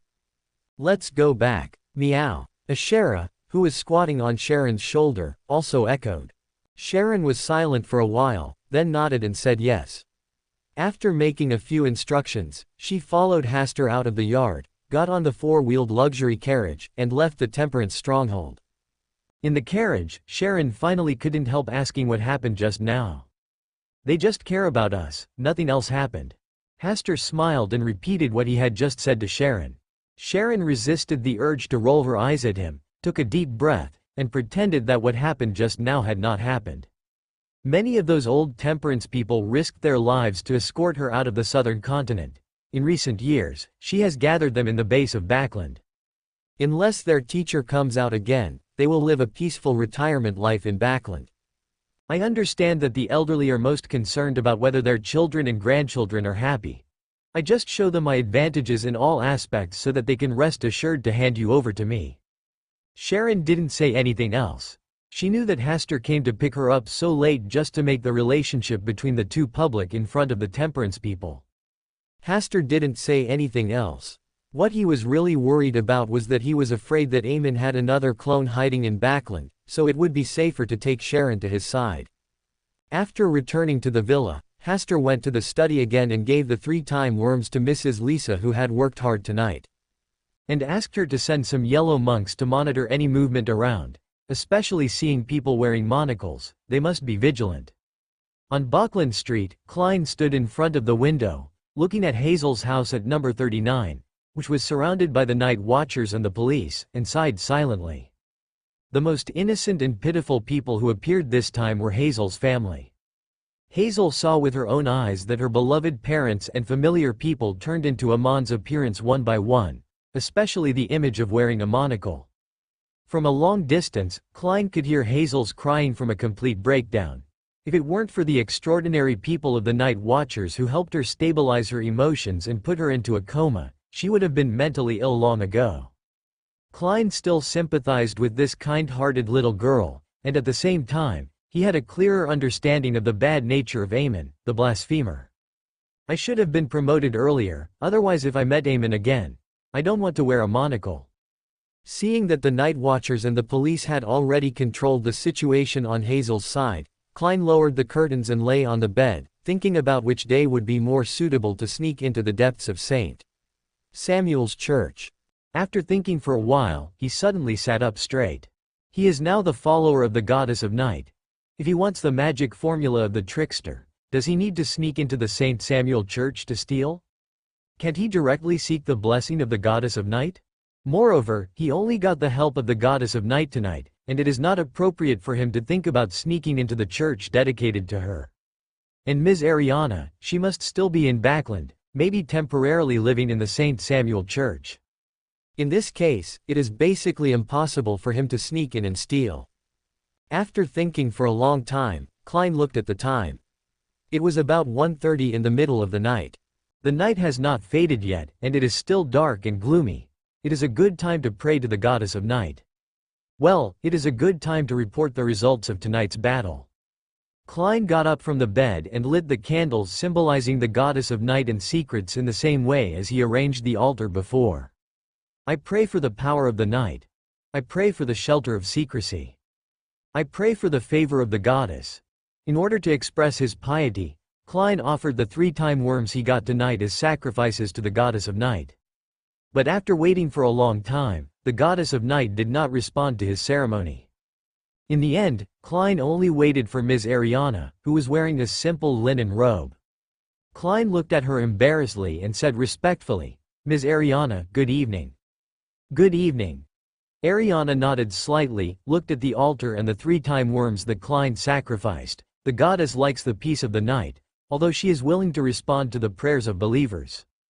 Klein nodded, indicating that he understood this truth. You handled Amon's matter well tonight, but it is not enough for the goddess to give the magic potion formula of the trickster. Ariana saw what Klein wanted at a glance. If you want to change your destiny, you need to work hard for it. The goddess will only give you guidance when you are confused. Klein understood the hidden meaning of Ms. Ariana's words. She wanted him to continue to act according to the previous plan. Sure enough, the Antigonus family notebook carried his future destiny. I understand. Thank you, Ms. Ariana, for your answer. Ariana just nodded calmly and glanced at the 3 time worms. It's best to use the time worms from Aemon as soon as possible. As time goes by, the extraordinary characteristics contained in it will gradually decrease. Thank you, Ms. Ariana, for telling me. I am really grateful. Ariana did not stay here for long. Her figure seemed to blend into the darkness and disappear. With Ms. Ariana's reminder tonight, Klein's confidence in sneaking into St. Samuel's Church has increased a lot. He plans to test the depth of St. Samuel's Church this Sunday. Klein, who already has an idea in his mind, looked at the altar he arranged tonight. Since the goddess doesn't like these 3 time worms, he will use them to make time spells. I believe there will be different extraordinary effects. Amon's arrival did not cause much trouble in Backland. Instead, the experience of Hazel's family, after being woven and exaggerated by the police authorities, attracted the sympathy of most people. The truth of the matter given by the police was large-scale food poisoning. Hazel also woke up from the hospital. Although the night watchman had helped her erase the memory of last night, she was still easily stimulated, such as meeting people who liked to wear monocles, especially young people with black eyes and black hair. Her parents, servants, bodyguards and others in the family also woke up one after another. They no longer had Amon's time worm in their bodies, and they looked no different from ordinary people. They just had a small habit of wearing monocles occasionally. As expected, Hazel was frightened and sent to the hospital again. Klein wanted to help this poor girl. After thinking for a while, he thought of Miss Justice, who was good at psychology. Miss Audrey, who is also in Backland, is the most suitable psychologist to treat Hazel's sequelae of Aemon. In order not to reveal his identity, Klein sent a commission to Audrey alone under the identity of the world. The righteous Miss Audrey naturally took on this treatment task. Accompanying her was a big golden retriever. In order not to attract attention, Klein only used a secret doll to guide Audrey and briefly introduce Hazel's situation. What Klein didn't expect was that after Miss Audrey finished her treatment, the big golden retriever followed suit and treated Hazel once. The most incredible thing was that Hazel's condition improved significantly under the psychological treatment of the big golden retriever. Audrey was also shocked. She opened her mouth slightly, as if she was very surprised by Susie's behavior this time. After Klein sent Audrey and the big golden retriever Susie away, he glanced at Hazel, who was still lying on the bed, and thought that he would not tell her the truth in the future. If Hazel knew that her psychological problems were cured by a big golden retriever, she might have new psychological problems. Well, this is a kind lie. On Saturday night, at 160 Bachland Street, Klein was preparing what he needed for tomorrow's action. In addition to the 3 time spells he made overnight with the time worm, he also cut a stack of paper figures and took 2 paper cranes from wool at the cost of a time worm. In order to prevent any accidents, he carefully checked the status of his secret doll, fearing that his secret doll would suddenly wear a monocle in front of him. He didn't want to experience the same horror as Hazel, as the sequelae of Aemon were really terrible. After finishing all the preparations, Klein took a comfortable bath and returned to bed to rest at around 9 o'clock to recharge his energy. Not long after he closed his eyes, he was pulled into Will's dream. There was no trace of Will in the dream, only Hastur. He just stood quietly in a layer of mist, making it impossible for people to see him clearly, but they could really feel his presence. "Mr. Hastur, is there anything you want to see me so late?" Klein asked politely. "You want to sneak into St. Samuel's Church recently?" Klein was surprised, but soon smiled and said, "Nothing can be hidden from Mr. Asta. This is a very reasonable speculation. It is easy to draw this conclusion from your abnormal behavior in St. Samuel's Church before." Klein did not speak, but just looked at Asta, wanting to hear why he came to see him tonight. "Your journey will not be too smooth. If you believe me, you can bring this talisman with you." "What exactly does Mr. Asta want to do?" Klein's tone was a bit alert, even though they had just worked together to solve the Aemon incident. "I guess you might meet Zaratul, and he has offended me before." Zaratul? Klein's expression was much more solemn. He had seen records about this mysterious fortune-teller in Rissel's diary many times. Even people like Rissel thought Zaratul was an old traitor, and because of him, he made a bold statement that he would fight him if he saw him. But he quickly put away these thoughts and asked in confusion. Just like that.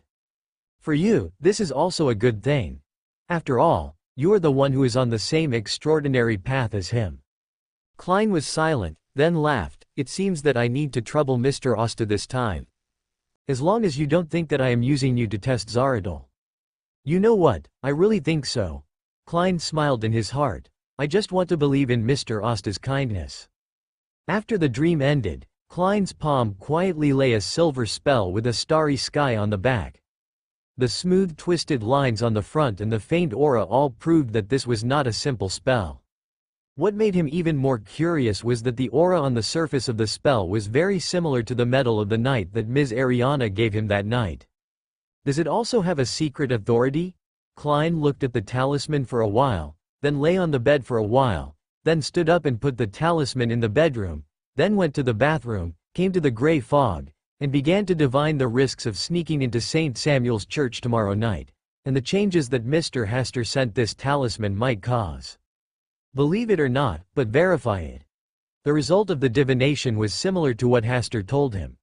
The trip tomorrow night was quite turbulent, but the final outcome was a good development, and this talisman could indeed help him. Hasta had no ill will towards him, but goodwill. On the contrary, if he rejected Hasta's goodwill, the future would be even more turbulent. Speaking of Zaradul, could he be imprisoned under the St. Samuel Church, at the deepest part of the Chinese Gate? Klein had a ridiculous thought in his mind, but he quickly suppressed it. Zaradul, the secret order he belonged to, was still actively looking for the relics of the Antigonus family. This proved that Zaradul still had absolute control over the organization. He should be free, not imprisoned. It seemed that the answer would only be known when he touched the Antigonus family notebook again. On Sunday morning, Leonard was in a good mood and went to St. Samuel Church to thank the goddess of night for her protection. When he left, he saw the figure of Don Donstair again. Thinking of the Amen incident that happened on Bachland Street some time ago, this Don Donstair obviously had an unclear relationship with Klein. It is very likely that he is also a believer of the Fool. Thinking of Klein, Leonard's attitude towards this old guy with an ancient aura eased a lot. He didn't talk, but nodded. Don Donstair also greeted with a smile, and then left St. Samuel Church under Leonard's strange eyes. Old man, did you see anything? He has no hostility towards you. That's all. Isn't that enough? That's right. Leonard nodded, and without further investigating the issue, he took a carriage to the Chaowu district to work. Klein strolled around the square outside for a while, turned around, and returned to St. Samuel Church to confirm the route of action tonight. Late at night, Klein drew the mysterious rune to summon Erodes on the mirror in his bedroom. Tonight is the day he will start his action. He needs someone to help him stay at home and create evidence of his absence. His secret puppet can disguise himself as Don Downstairs, but he cannot speak freely and talk to others. It is a good choice to let Erodes help play the role. Please rest assured, Master. Everything is in the hands of your loyal servant Adros. I will never let you down. Erodes was still very excited to present a row of little people waving their fists in victory on the mirror. Well, it's your turn to ask questions. Great Master, do you have any other instructions? Remember, don't make any mess for me. Adros hurriedly began to make promises and blew a wave of rainbow farts. Klein let the dummy Don Downstairs lie on the bed, and he turned into the adventurer German Sparrow and left Bachland Street through the window and headed for the North District. The mirror was silent for a while, and then it burst into colorful light, which was the fireworks of celebration. Soon, Klein arrived at the square outside the gate of St. Samuel Church. He followed the route he had planned before and hid in a dark corner. After waiting for the people who attended the Mass at night to leave the church, he disguised himself as a cleaning servant of St. Samuel Church and entered the gate of St. Samuel Church. Then he disguised himself as someone else and kept approaching the depths of St. Samuel Church. After he overcame many difficulties and entered the underground with a nervous and excited mood, he saw the Chinese gate and heard the call from the Antigonus family notebook. Honachis. Frigola. Honachis. Frigola. The illusory voice entered Klein's ears, making him very sure that he had found the right direction. Now he only needed to touch the Antigonus family notebook to teleport it away from here, and his request tonight would be fulfilled. At this moment, a figure wearing a hood and a classical robe stood in front of him. Her face was pretty but expressionless, and her black eyes were deep but lacked spirituality. She looked more like a puppet than his own puppet. Klein only had time to think for a moment, and soon, he found that his body was like a blackboard drawing erased by an eraser, and it was erased quickly. And he didn't have time to touch the Antigonus family notebook. When Klein entered the town to explore, in Queens, Hasta sat on the balcony of his house, looking up at the dark night in the distance. The night is a secret place. That town can be regarded as a prison built by the goddess of night herself. It is located on the main peak of Honachus, and the secret power is very strong. The general method is that it is impossible to hide from the goddess of night. Entering there, even Klein's biggest plugin, Source Castle, will be cut off by the secret power there. With his current strength, he is also unable to pass through that layer of secret protection and follow Klein to the town. Fortunately, he also has some of the authority of the goddess of night and is also good at keeping secrets. So, he used a more tricky method. He cast a layer of the hidden power of the goddess of night on the surface of the spell to see if he could sneak into the secret town. And his spell can not only help Klein, but most importantly, it can mark Zaradul. Well, this guy once predicted himself, Audrey and Greg, trying to get the royal family of Rune to target him. This guy must learn some lessons. Moreover, fighting when he sees someone is a glorious tradition. Meow. Ashera jumped out of the shadows and landed on Hasta's thigh. You are still a worry-free little cat, meow? You don't need to understand, you just need to keep this look. Meow? Azishara glanced at him with a guilty conscience, and didn't dare to look up at Hasta, but just lay quietly on Hasta's thigh. In the misty town, Klein had overcome his initial suspicion and began to carefully explore the town. Apart from him, no other normal people were found here. But judging from the traces of life left here, there were people living here intermittently, and the architectural style here was very similar to the ancient ruins of the main peak of the Honachis Mountains. Ancient, mysterious, weird, and with a breath that made him excited. This place definitely has a deep connection with the path of fortune tellers. What is the relationship between the Honachis Mountains and the goddess? According to historical records, there was once a kingdom of night here, and the one who dominated this place was honored as the Mother of Heaven. Could it be that the Mother of Heaven was the incarnation of the goddess of night walking on earth? Is this the old site of the kingdom of God abandoned by the goddess of night? Klein continued to explore everything here with many questions in mind. Although he encountered some dangers in the process, he overcame them one by one. During this period, he gradually understood the role of this misty town. This should be a prison built by the goddess of night. Some enemies of the Church of the Night, or those who angered the goddess of the night, were imprisoned in this town by the figure with dull eyes, using the power similar to the power of an eraser, just like himself. The only way to survive here is to eat people, whether it is due to the need for spiritual exhaustion or the madness accumulated from being imprisoned for a long time. The people who are still alive here are, in a sense, alienated monsters. Until he came to the center of the foggy town, in front of the old church. The faint call came from here. Klein understood a little why the goddess of the night teleported him here, probably to let him explore this church. But from the reactions of the survivors around him, this is obviously the most dangerous place in the entire foggy town. Klein did not enter the church immediately. He first took out Will's paper crane and the time spell that Hasta gave him from his jacket pocket. Will's paper crane has lost its effect here. He cannot communicate with Will through the paper crane, nor can he borrow the power of the mercury snake.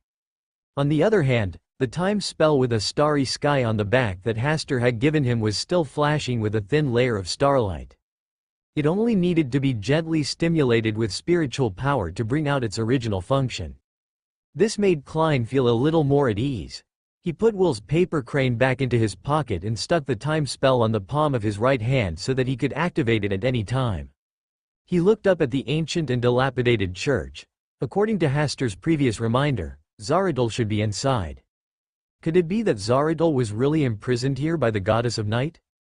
If this was the case, wouldn't the goddess of night have firmly controlled the entire path of fortune tellers?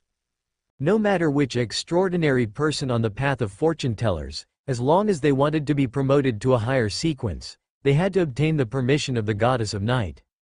A fortune-teller raised by the night. Why does it feel like raising a cat? Klein muttered a few words, and his fear of the goddess of night deepened. At this time, around the spire of the ancient church, the flying crows opened their mouths and made a sound of wow wow wow. It sounded like a group of babies crying, which made people feel creepy deep in their hearts. The crimson moon in the sky became very dark, and the surrounding buildings, including the shadows they cast, seemed to come alive. The terrifying and strange atmosphere instantly filled the entire foggy town. Klein had the illusion that he was in the mouth of some monster, and only the church in front of him was a safe house. The door of the church was closed. He gently pushed the door of the church with both hands, and walked in as if his footsteps were out of control. The light of the crimson moon was blocked by the church. Everything here seemed to have returned to normal, but it was not normal. In the air above the church, in the area where you can see, there are figures hanging one after another. All of them are human. Some of them are wearing black classical robes, some are wearing brown jackets, and some are wearing very fluffy skirts. Among them, there are men and women, old people and young people. If there was anything in common, they all looked like bacon being dried, hanging from a height, their heads drooping, their eyes rolling back, their shrunken bodies swaying with the breeze. This scene made Klein's scalp numb, his back pressed against the wall, his eyes full of vigilance. When a cold wind blew inside the church, those swaying, hanging bodies turned at the same time, their faces all facing Klein, their mouths opened, and they made sounds that were almost like mumbling. Honachis. Fragala. Honachis. Fragala. Honachis. Fragala. These mumblings echoed back and forth in the not-so-large interior of the church, like waves hitting the sea. Gradually, a touching music was added, causing Klein's heart to tremble slightly. Every time he took a potion to advance, he would vaguely hear this muttering. He originally thought that this might be a piece of broken knowledge left in the potion, or the influence of a high-sequence extraordinary person on a low-sequence extraordinary person. It was like Mr. Men's full moon mumbling. Now he understood that the source of all these mumblings was the corpses in this ancient church. This was not only tingling, but also trembling all over. Klein took a few deep breaths to stabilize his mind and prevent himself from losing control because of these mumblings. He first used the gold coin to do a simple divination, then tapped his teeth lightly, opened his spiritual vision, and looked at the corpses in the air. I saw a series of illusory black lines extending behind them, constantly extending to the highest point of the ancient church. They were like puppets hanging by the spiritual body line. The spiritual body line belonging to him was also floating in that direction, as if that was the destination of all spiritual body lines, a black hole that swallowed everything. Are these people all extraordinary people on the path of fortune-tellers? If I can't get out of here, will my fate be to become another string of air-dried bacon? Klein was shocked and bit his tongue. The slight pain made him regain his consciousness, and he quickly began to control his spiritual line to prevent himself from becoming the next piece of dried bacon hung up. After controlling his spiritual line, Klein continued to walk deeper into the church. He saw the god worshipped by this church. It was a dark altar, and on the altar stood a stone statue. It was a human female figure, but two animal legs grew from its ribs and waist, covered with short, thick and hard black hair. The stone statue was surrounded by black thin bands, and there were sleeping souls under its feet, guarding the stone statue like they were surrounding their mother. When Klein's eyes swept over the face of the stone statue, he couldn't help but tremble in his heart. Because the face of the stone statue was exactly the same as the eraser angel who had sent him to this place before. Honachis, the kingdom of night, mother of heaven, eraser angel, goddess of night. Klein suddenly felt that the goddess of night was the big boss behind all the coincidences he had experienced. No way. During his growth, the goddess of night had always provided him with help, even treating him as a follower of night, and asked Ms. Ariana to help him. But excessive attention and help often meant some kind of plan that he could not yet understand. You can't believe in the kindness of the gods. After a long silence, Klein found that there was a figure that was not suspended in the air behind the stone statue. It was an old man in a black robe, wearing a hood, with his head lowered, his eyes closed, and the white beard on his face and mouth was long and dense, as if it had not been trimmed for decades. At a glance, this old man looked a bit like the legendary wizard Gandalf. Klein also found that the reason why the other party was not hung up and turned into dried bacon was because his spiritual body line was outside his body, wrapped around a circle, connected from beginning to end. What a good way to fight the danger here. Klein also tried to control his spirit line to circle outside his body. When the two ends were connected, he deliberately tied a knot. Sure enough, his spirit line no longer floated up. Suddenly, he saw a pair of dark eyes slowly opening in front of him. This old man who looked like Gandalf was still alive. Klein subconsciously took a step back and clenched the time spell in his hand. He had a hunch that the old man in front of him was Zaradul, who Hasta reminded him to be careful of. Finally, another fortune teller came here. The old man wearing a black hood said in a vague and low voice. He was like a living fossil, and at this moment, the stone surface outside his body was dispersing and began to revive. At the same time, Klein felt that the palm of his right hand was getting hot. Then his right hand seemed to be out of control and slapped forward. Although he was still quite far away from the old man, at least 3 body lengths away, his slap actually landed on the old man's cheek, making a very crisp sound, and even the old man's head tilted to the other side. Klein was stunned. Zaradul, who was preparing his words, was also stunned. Looking at the bright red slap marks gradually creeping up on Zaradul's face, and the still trembling cheek flesh, Klein swallowed his saliva with a trembling heart, subconsciously hid his right palm behind his back, and stepped back a few steps. Silence. Silence is the silence after the slap. The heat in Klein's right palm had dissipated. It was the time spell that Hasta gave him. This was not a time spell at all, it was a space spell, otherwise how could it be so easy to slap Zaradul's face? Zaradul, the leader of the Secret Order, a descendant of the great nobles of the Solomon Empire in the 4th epic, the previous owner of the Antigonus family notes, the navigator of the extraordinary path of Emperor Russell, a true high sequence in the path of fortune tellers, and a secret existence of a sequence 2 miracle worker 1 or 200 years ago. Such a person was suddenly slapped hard by himself without any preparation. Until now, Klein still felt that his palm was still hurting. That slap was really too heavy. Mr. Hasta really has a bad taste. Zaradul, who was sitting behind the stone statue, was silent for a while, and his eyes gradually became sharper, and his eyes swept towards the right hand hidden behind Klein. When Klein suddenly rushed over just now, he suddenly felt that time and space were imprisoned by some kind of force, and the slap seemed to span the distance of space and hit his old face hard, although he did not feel any pain from it. But I feel really uncomfortable. The main reason was that he was unprepared and was attacked by surprise, otherwise the slap would not have been successful on his old face. Could it be him, Aemon the blasphemer? Among the people he knew, only Aemon, who had a family of 1, liked such pranks the most. Maybe Aemon deliberately hid his hand on this young man, and then slapped him unexpectedly while he wasn't paying attention. Oh, what an extremely bad behavior. Please forgive me for my offensive behavior just now. It was beyond my control, let alone my original intention. Klein apologized proactively, breaking the silence here. Young man, I believe you are not that kind of person, but should you tell the matter to me, an old man? Before I came in here, I met a young man with black hair wearing a monocle. He said that my destiny would have great ups and downs recently. When I asked him about the solution, he handed me the spell is said to protect me at critical moments. It was natural for Klein to throw the blame on Aemon, otherwise he couldn't just betray Hasta like this, right? Oh, it is indeed him. Aemon the blasphemer. After hearing this, Zaradul showed a kind smile. It seems that this is really just a misunderstanding. Can you let me help you look at the spell? An old man like me who has experienced the baptism of time may be able to see it. The true use of that talisman, so as to prevent you from losing control again and causing unnecessary misunderstandings.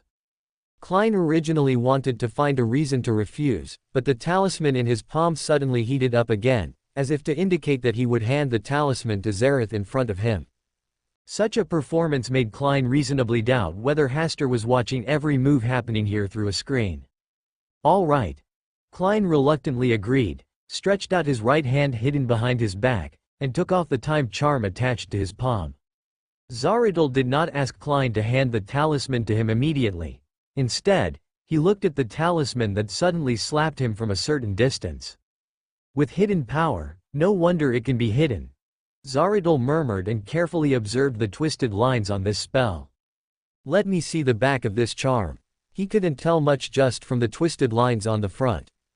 Klein was very obedient and turned the spell over, and the starry sky was glowing slightly. The starry sky, the goddess of the night. Zaradul seemed to be caught in some doubt. When Klein heard this murmur, he had a general understanding of the state of Zaradul in front of him. The old man in front of him should be a clone of Zaradul, and this clone has been here for a long time. Under the authority of the goddess of the night, he cannot contact the outside world at all. Therefore, when it came to interpreting the starry sky, he could only guess at the goddess of night and could not think of the stars that had just appeared recently. Had Hasta anticipated this and allowed himself to show the talisman in front of Zaradul with confidence? Your generosity and honesty make me believe that you are not the type to do the rude thing you just did. Chara Image had a certain answer and looked back. Klein also reattached this charm to the palm of his right hand. This spell does contain some magical power, secrets, time, order, starry sky. It should be able to separate a starry sky and protect the holder. Zaradul first affirmed the function of this talisman, then slightly raised his low tone, but this talisman also contains tracking and positioning effects. It can be seen that the person who gave you this talisman is not so kind. He is I want to achieve something through you. At this point, Zaradul's eyes lit up and his expression was slightly moved. Positioning and tracking, is this specifically for your own body? But is such an obvious trick really the work of Aemon? Moreover, Aemon should not have found Pales yet, and he is still some distance away from becoming a god, let alone dealing with him first. Marked prey. Zaradul thought of a possibility. With Amon's mischievous mentality, he might want to scare and disgust himself in this way. Seeing that Zaradul didn't say anything for a long time, Klein took the initiative to ask, after talking so much, I still don't know what to call you. Zaradul paused and smiled vaguely. You can call me, Zarathul. It was indeed that Zaradul.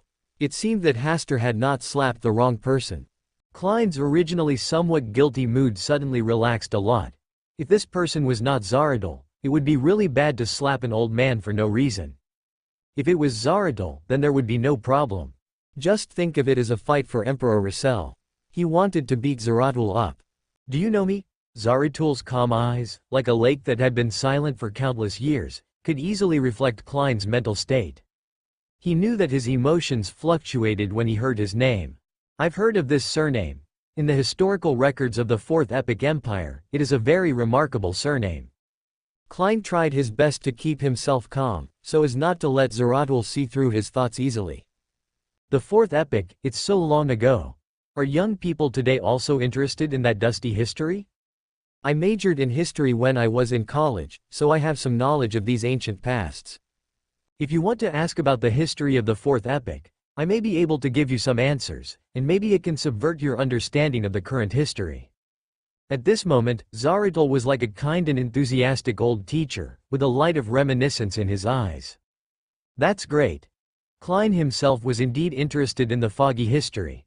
Since Zaradul was willing to pretend to be an enthusiastic grandfather, he would naturally not miss this good opportunity to ask questions. He talked about the rise and fall of the Solomon Empire, and asked about some history of the Third Epic. Zaradul was very patient and basically answered all these questions. It's just that I don't know whether it was out of professional habit or intentional. When answering questions, he always kept some reservations, just like when taking off pants, he always only took them halfway. Not straightforward or refreshing at all. After chatting for 20 or 30 minutes, Klein gained a lot from Zaradul's historical narration, and verified it with the knowledge he had mastered. Do you want to leave here? Zaradul is a cunning demon who will choose to throw out an attractive bait at the right time when the conversation is harmonious. Yes. Then I may be able to help you. Why don't you leave here by yourself?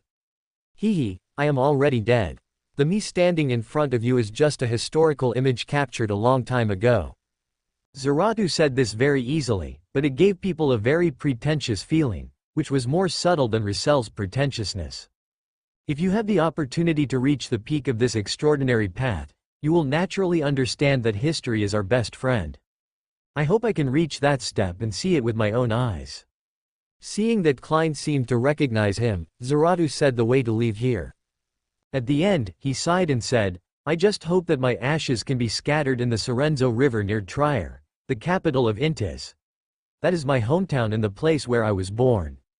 Tisk, this acting is really good, he almost believed it.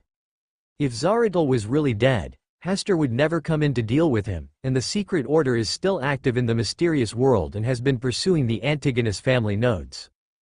As for the Zaratul in front of him being a historical image, it is also very doubtful. Being imprisoned here by the goddess of night, it is naturally impossible to be a random historical image. It should be a clone, and a very important clone.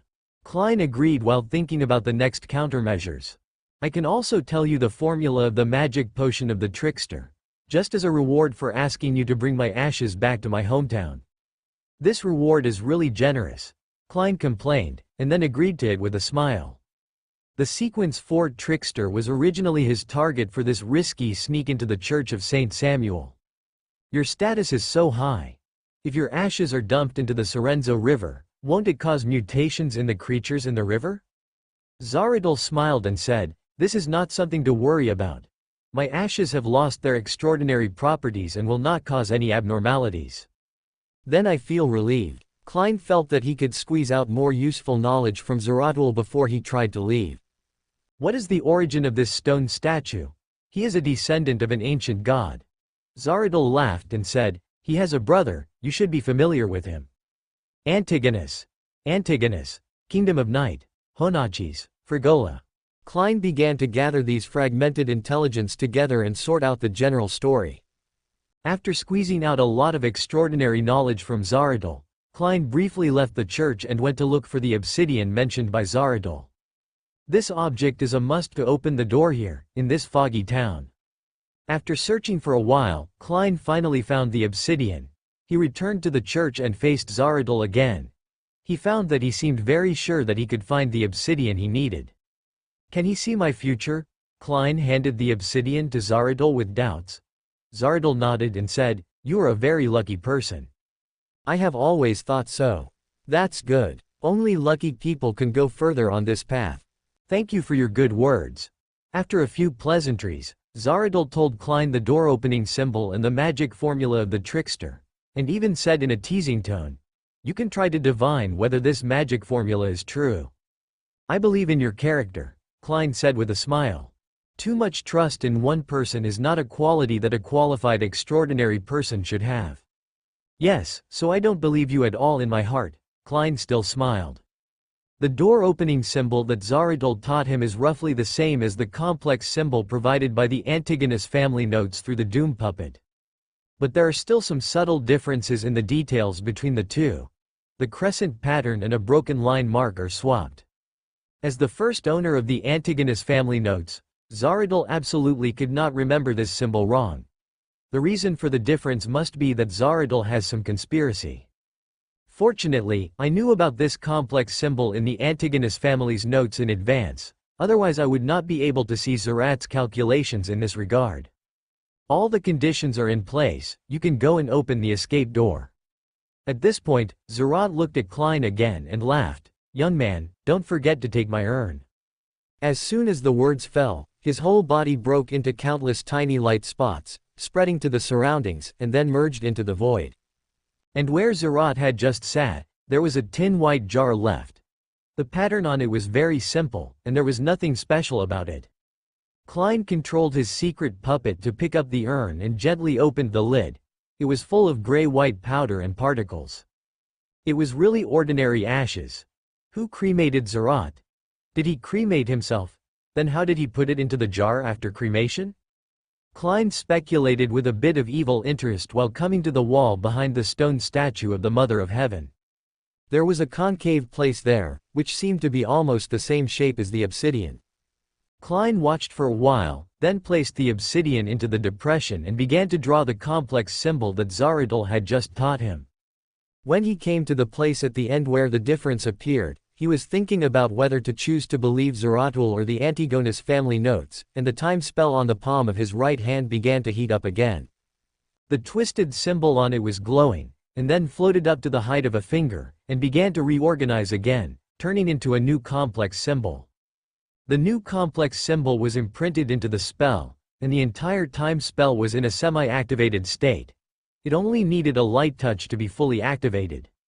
Now, the third choice is now in front of Klein, and it depends on how he chooses. Maybe I had no choice at the beginning, Klein murmured, thinking that such an idea was too negative. In the end, he still chose to believe Hasta. It was not a crescent symbol, nor a twisted line, but 3 stars. When the complete symbol was completed, the time spell on Klein's palm was completely activated, forming a brilliant starry sky that enveloped everything around it, illuminating the entire dark church. A portal with flashing light also opened at this time, but it was blocked by the starry sky that lit up first. As the light of the starry sky gradually became stronger, an illusory figure appeared from behind Klein. Klein felt a chill, and immediately changed positions with his puppet, and stepped back a distance, entering the light emitted by the starry sky, and then looked back at the position where he was standing just now. Zarathustra, who claimed to be dead, appeared in front of him. "Respected Mr. Zarathustra, aren't you dead? Even the ashes were put into the jar by yourself, so how come you appear in front of me now? Are you worried that I won't take your urn away as agreed, so you followed me silently like that? Or did you have bad intentions from the beginning?" Klein mocked mercilessly. If it weren't for this starry sky that forced Zarathu's figure out of nothingness, God knows how he planned to deal with him later. "Young man, didn't you believe me from the beginning?" Zaratul's face did not show the embarrassment of being exposed. He was still calm, but he looked at the starry sky with a look of doubt. He seemed to be doubting something, cautious, but did not dare to confirm it directly. "I think I should leave. As for your ashes, since you are still alive, it is better for you to take it back to your hometown and scatter your own ashes with your own hands. This is more meaningful, isn't it?" Klein realized that this starry sky could not last too long, and he did not dare to delay any longer. While it could still block Zaratul, he hurriedly left through the portal. "Leave?" Zaratul's eyes flashed with a gleam of light, and the historical shadows around him turned into a torrent, distorting the surrounding time and space, and began to wash the starry sky in front of him. Klein did not hesitate any longer. His body merged into the starry sky, went to open the light door, and escaped from here. His departure also took away this brilliant starry sky, and in the end only a talisman paper that had lost all its extraordinary power was left, burning in front of Zaratul. The dim firelight shone on Zaratul's face, as if mocking his many calculations that were in vain. Zaratul was not angry about this, but stared at the place where the starry sky disappeared with deep eyes. "Amen, is there really such power? Starry sky, authority different from the goddess of night. Who could this be? Could it be an old friend I know?" Muttering a few words, Zaratul stretched out his hand to pull into the void, and a portal emitting light reappeared in front of him. Although this portal pulled from the past history can only exist for a short time, it is enough for him to pass through. Countless transparent maggots huddled together, sitting on a huge chair, slowly wriggling, growing wantonly, and spreading out almost invisible tentacles. At the bottom of the ancient chair, there was a tarot card lying quietly. It also had Rissel on its surface. The emperor wore a gorgeous headdress, colorful clothes, and carried a cane with luggage hanging on it, as if he was about to travel far away. His expression was filled with longing for poetry and the distance. There was a puppy beside him, and in the upper corner, there were words outlined by bright starlight. Sequence 0. Fool. This is Sequence 0 of the fortune teller path, the Fool. Klein was shocked. Now he called himself the Fool, and happened to be on the fortune teller path. Was all this really just a coincidence? A sense of fate surged in his heart, and he felt that everything was arranged from the beginning, just like what 008 did. In the gap of Klein's silence, the stars were shining, as if connecting to the stars on the Fool card under the ancient chair in the distance. "Wait a minute, What does Mr. Hasta want to do? Could he take this opportunity to take away the Fool card? Although this is a bit absurd, Klein felt that this was something that Mr. Hasta would do. Thinking of this, his heart also beat violently. If it really succeeded, then he would not need to struggle to find the potion formula and promotion ceremony for the next Sequence 3, Sequence 2, Sequence 1, and even Sequence 0. All he had to do was make a deal with Mr. Hasta and exchange it with the right chips. I hope it will work. Klein was looking forward to it, and the hazy starlight did not disappoint him. The Fool tarot card under the ancient chair began to tremble slightly, as if it wanted to break free of some kind of restraint and fly towards him. At this time, the group of transparent maggots perched on the ancient chair seemed to be disturbed, and each maggot formed a vertical eye and looked in this direction. It did not stop the movement of the Fool tarot card, but just looked in that direction. It was thinking, and its confused and chaotic mind began to have a concept called sobriety. But just when the Fool tarot card was about to be wrapped in the starlight and fly over, the night fell from the sky, covering the starlight and everything in front of it. The transparent maggots, the ancient chair, and the Fool tarot card, which were squirming together, just covered up in front of them, disappeared, and could no longer be seen.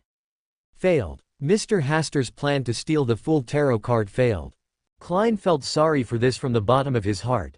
How great it would be if Mr. Hasta could succeed. It would be much more convenient for him in the future. That sudden night.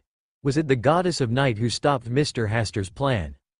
The night came too timely and accurately, as if it had been waiting here for a long time. It seems that his actions have been under the watchful eyes of the goddess of night from beginning to end. Klein sighed and stopped dwelling on this matter.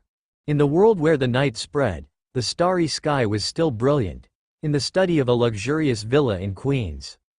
008 began to write on a blank piece of paper, from Sequence 9 Fortune Teller to Sequence 0 Fool. Backland, Earl Hall's home.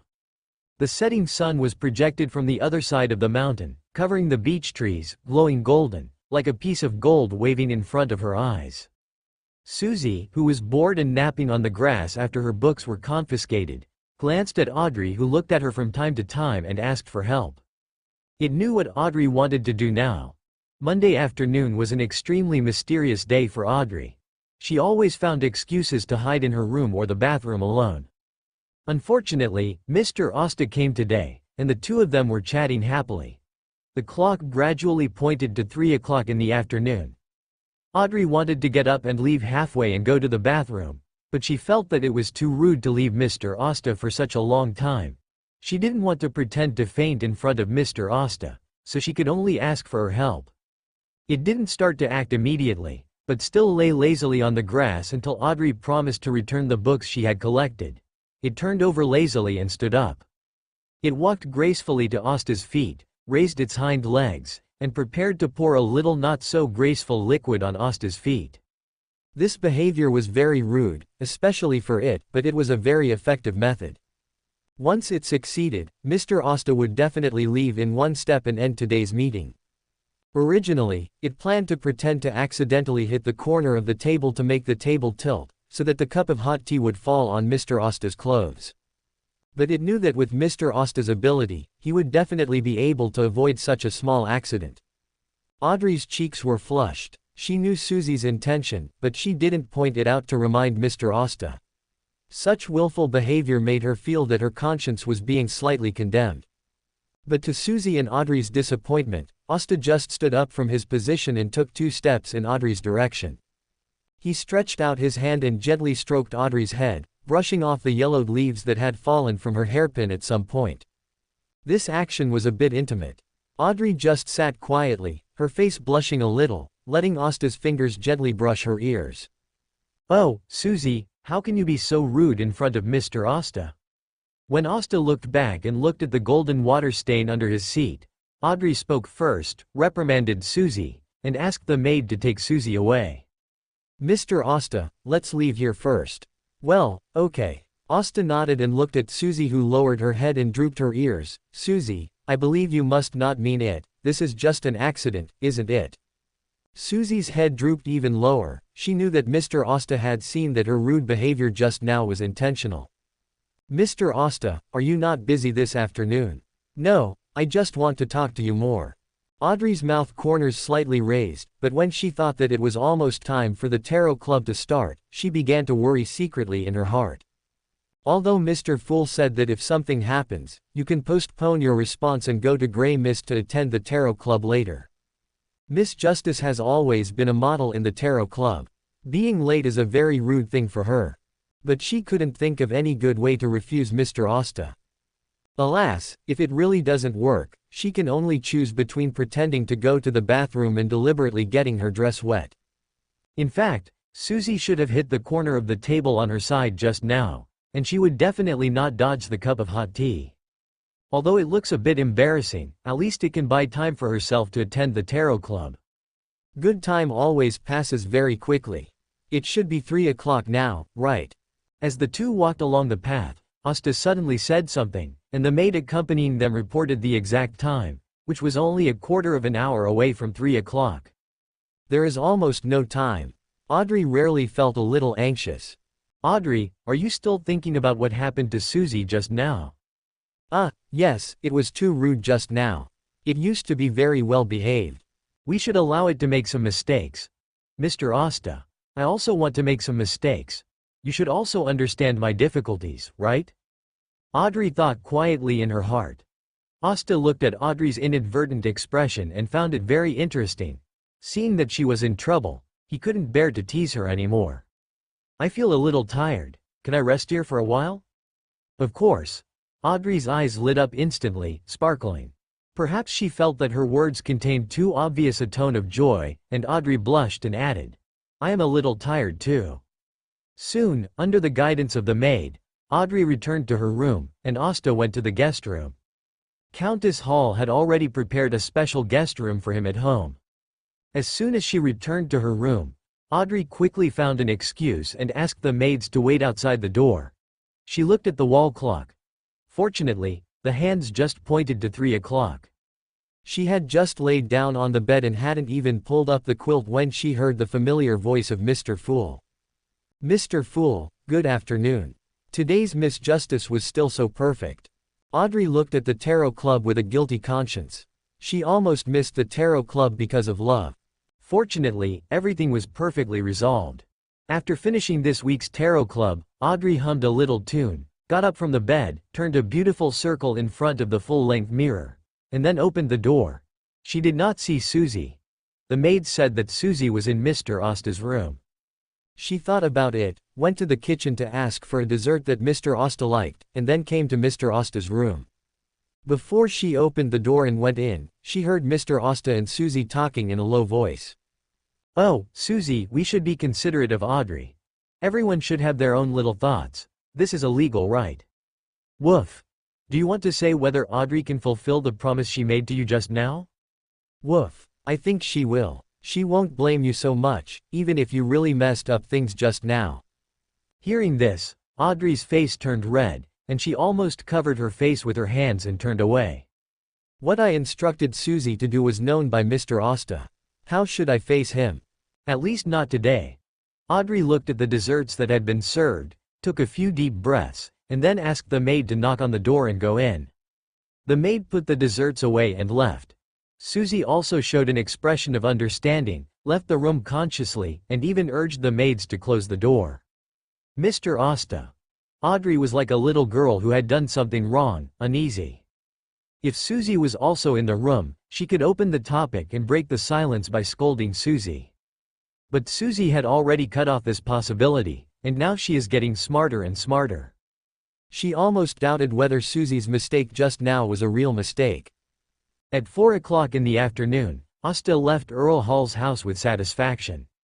Audrey, shy and guilty, finally sat on his lap and fed him the bowl of sweet soup as an apology.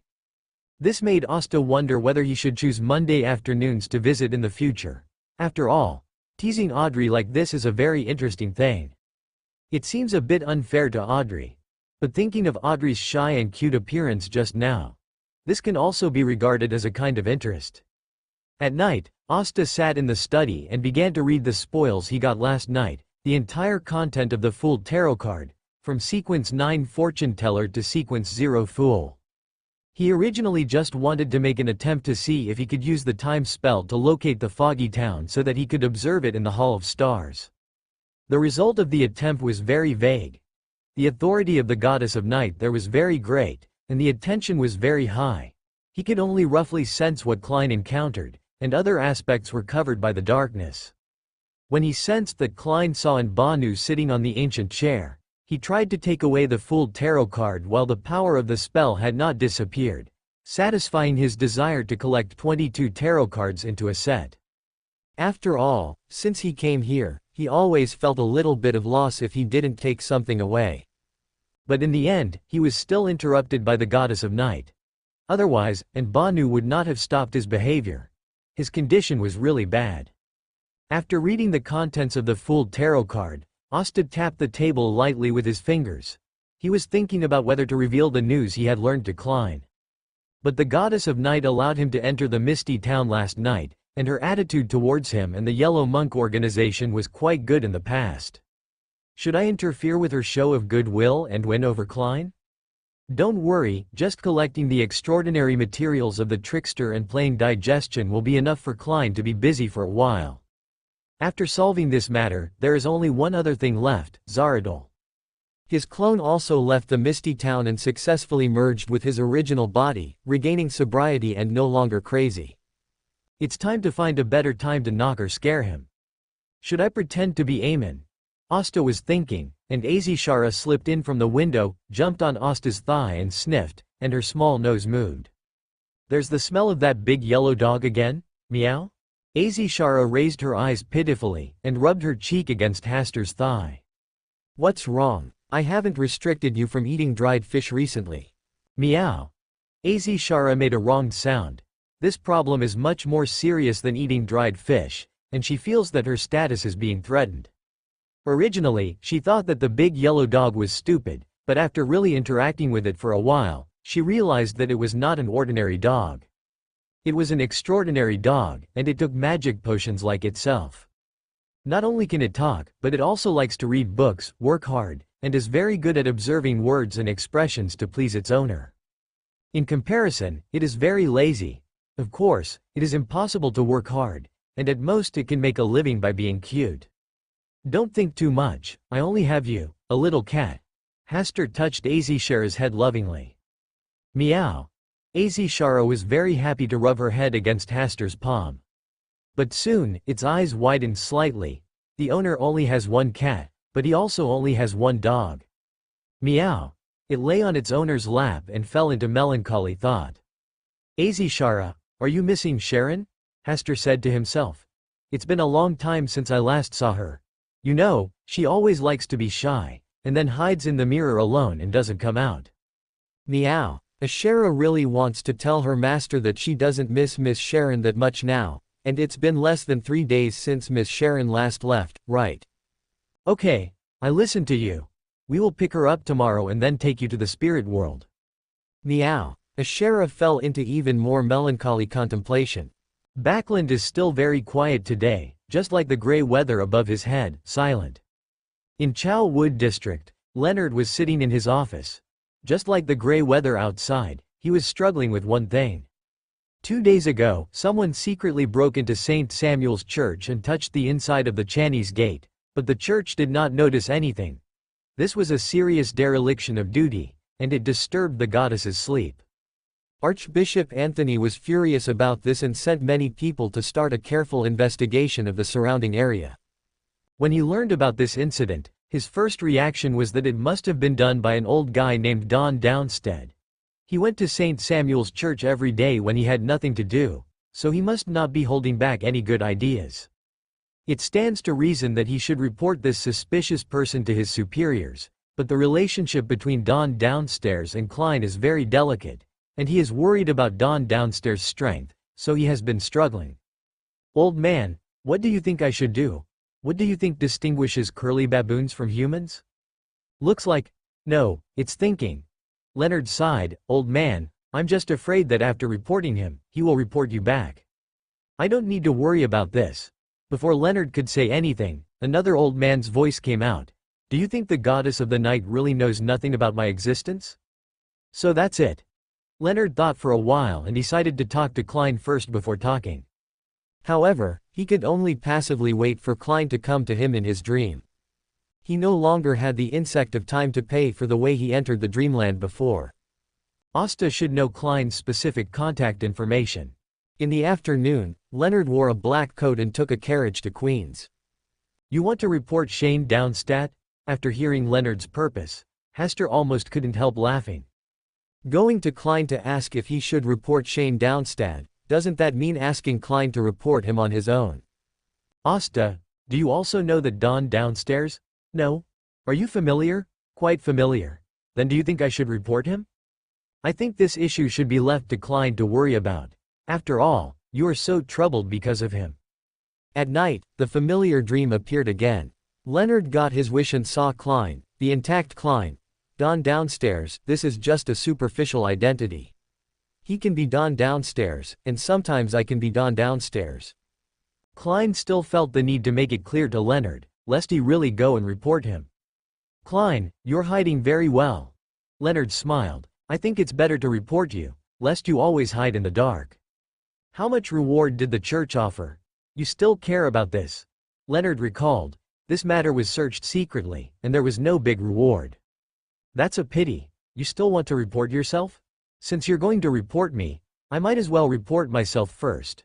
Maybe I can have a chance to reduce my sentence by turning myself in. Klein shrugged. Don't talk nonsense with me. I just want to ask you one question. Will you do such a thing again in the future? Including your companion? Klein took a deep look at Leonard and sighed. Who is the favored one of the goddess of night between the two of us? Quote. Leonard's old face almost turned red, and he knew that his actions today were too abrupt. From the last incident of Amen, Klein was the favored one of the goddess of night. His actions might have been allowed by the goddess of night. Did the goddess of night also let Klein hide in the dark? Leonard's mind filled in a lot of messy content for a while. Next time you have something to find me, just send the letter to the mailbox of the house at 160 Bachland Street. After Klein finished speaking, he left the dream, got up from the bed, walked to the window sill, and looked at the night and starry sky above his head. The favored one of the goddess of night, what does he need from him? Or is it just a simple investment? Under the same starry sky, in different histories, different scenes are presented. After escaping from the misty town and returning to his original body, Zaratul regained his sanity, looked at the starry sky for a night, and then entered a secret history of the fourth epoch, hiding there to avoid being found by the stars according to possible positioning. As long as he did not stay under the same starry sky at the same time, he should be able to escape the gaze of the stars. The starry sky of the fourth epoch was much dimmer than the current one. At that time, the gods were still on the ground, and the sky was not as clean as it is now, it was blood red and pale. The earth was full of traces of war. Compared with the war in the fourth epoch, the current war was like the difference between a small stream and the vast ocean. Too much killing has dyed the sky bloody. Hiding in the secret history, Zaratul recalled his past experiences while looking for traces of the stars. But he did not find any traces of the stars in the entire history of the fourth epoch, and even when he ventured to read the historical books about the third epoch, he did not find any records about the stars. There are only a lot of old outer gods in the starry sky, but even he dare not read this knowledge easily. Ancient forbidden knowledge will attract attention from outside the starry sky. This is a famous saying that is close to the truth. It seems that the stars should have descended into the real world in this era, but the ancient breath on his body proves that he has existed for a long time. An ancient existence that has been sleeping since the first and second eras? It has just awakened in this era. The end of the world is really coming. Worry flashed in Zarat's eyes. He wanted to go further, but the goddess of night did not take the initiative to give him a chance, and even imprisoned an important clone of his incarnation in the misty town. But recently, the goddess of night changed her mind and deliberately let someone release his clone.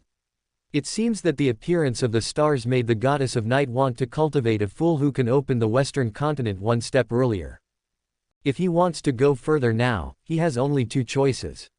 One is Antigonus at the top of the Hornichus Peak. He is half a fool, possesses a sequence one mysterious servant extraordinary characteristics and contains uniqueness. The second is to go to the God-forsaken land to find the last mysterious servant extraordinary characteristics. Both paths are very difficult. He does not have the strength to face Antigonus directly now. Only by finding the mysterious servant extraordinary characteristics left in the God-forsaken land first can he have a chance to compete with Antigonus for the position of the fool. The God-forsaken land is the lair of Adam and Ammon, especially Ammon, who has been wandering in the God-forsaken land for many years, also for that mysterious servant extraordinary characteristics. He also has no chance of winning against Ammon. Especially now, he has also provoked the stars. Zeratul looked at this secret history and decided to continue hiding here and see the current situation clearly first. As Zeratul disappeared into silence, the entire secret order was in a state of panic. Coupled with the infiltration and oppression of the Yellow Monk organization, the secret order without Zeratul was gradually changing into the shape of the Yellow Monk organization. Some members of the secret order had already changed their faith to the Yellow King. The path of the diviner was also an extraordinary path related to fate. In front of the Yellow Monk organization with Sequence 3 Life Stealer, their fate was exposed. But despite this, the Yellow Monk organization still did not learn about Zeratul's whereabouts from the secret order members. Hastur was not in a hurry about this. Knowing all the contents of the Fool's Tarot card, he has a very good understanding of the extraordinary path of the diviner. He also knows what kind of extraordinary abilities Zeratul possesses. I roughly guessed that Zeratul was hiding in a hidden history. He was not in a hurry to find Zeratul, so he let Zeratul worry for a while. Bakland's life is dull and warm, which is in sharp contrast to the chaotic battle situation on the front line.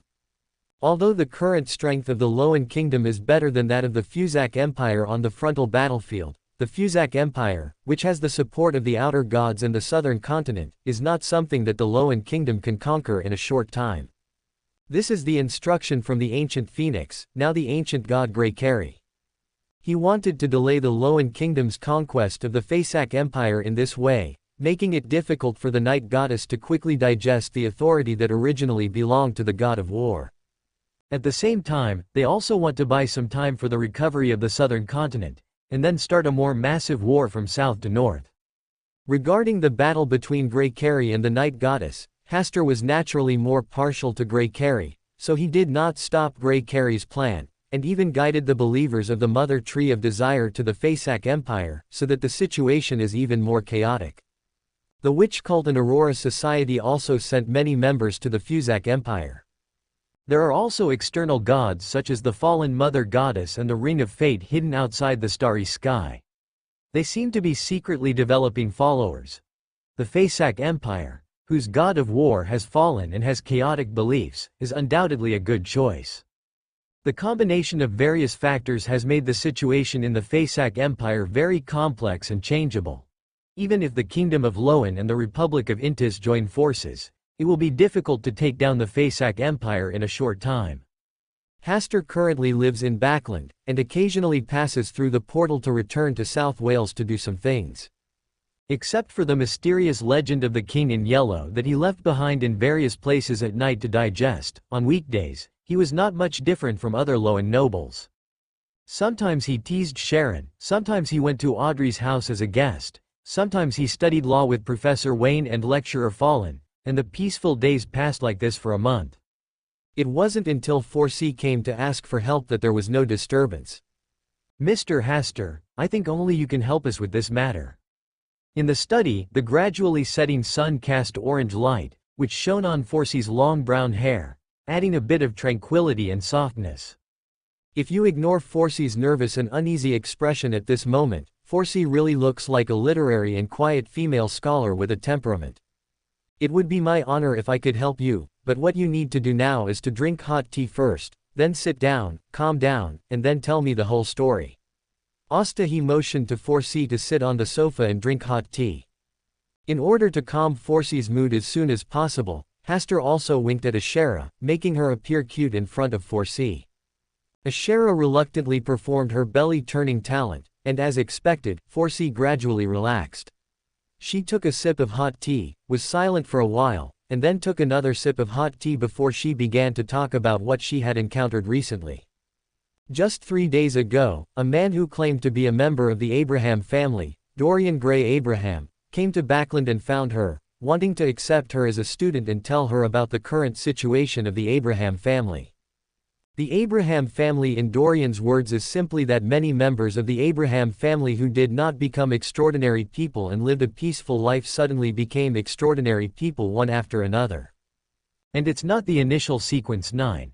Some people can go from an ordinary person to sequence 9, sequence 8, and become a sequence 7 extraordinary person overnight.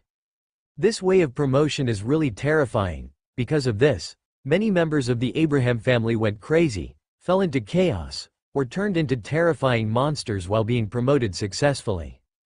Only a few lucky ones can maintain their sanity while being promoted successfully. But even so, their mentality has undergone tremendous changes, and they began to abandon the faith of the Abraham family and instead believe in a terrifying existence whose name cannot be mentioned. In his limited extraordinary knowledge, this was the first time he had seen such an outrageous mysterious phenomenon. As there were more and more people like this, Dorian and a few people who could still maintain their sanity quickly left the family and took away several key sealed artifacts inherited from the Abraham family. Dorian, who was disappointed and frightened by the current situation of his family, came to Backland and found her. Forsea depicts these things vividly, especially the situation that the Abraham family is facing now. After her artistic processing, it makes people feel really creepy. After briefly telling the first half of the story, Forsea stopped, took 2 sips of hot tea, and cleared his throat before continuing. Last night, the specific time was 6:23 p.m.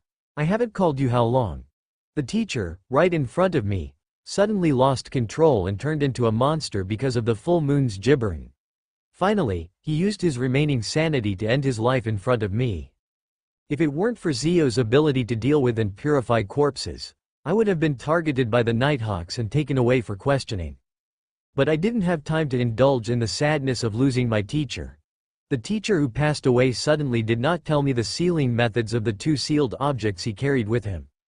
At around 7:30 this morning, there was a sealed object that seemed to be affected by the whispers of the full moon last night. The seal on its body cracked, revealing some extraordinary abilities. It has caused a lot of impact, and the seal power is still losing, has seriously affected our lives, and it has only been less than half a day. Let's get on the carriage first. When Asta heard this, he stopped Forsea from continuing and took her downstairs in a carriage and rushed to the place where Forsea and Zio lived. On the carriage, seeing Haster's serious expression, Forsea's bad premonition deepened, fearing that something might happen to him if he stayed at home alone. Don't worry, it's probably still too late. Haster's comfort did not achieve good results, but Forsea became even more worried. In order not to waste time, Forsea began to introduce the sealed artifact and its current impact. The name of the sealed object is the Devil's Oil Painting. This painting depicts one after another quite abstract and incomprehensible patterns, and it has the ability to seal and imprison. Its current impact is that it will continuously suck everything around it into the oil painting, and then solidify into symbols, patterns, twisted lines, etc. that are difficult to see and understand on the Devil's Oil Painting. When Forsea left home, the area affected by the Devil's Oil Painting had gradually grown from a small opening to the size of a wash basin. Haster just listened quietly to Forsea's description and did not express his own opinion on it. He had heard about the sealed artifact called the Devil's Oil Painting. Although he was not very familiar with it, he was still confident of solving the problems faced by Forsea and Zio. The carriage drove for about 20 minutes and arrived at the downstairs of the house that Forsea and Zio rented. As soon as the carriage stopped, Forsea couldn't wait to jump out of the carriage. Asta followed her, listening to the mixed footsteps, go upstairs.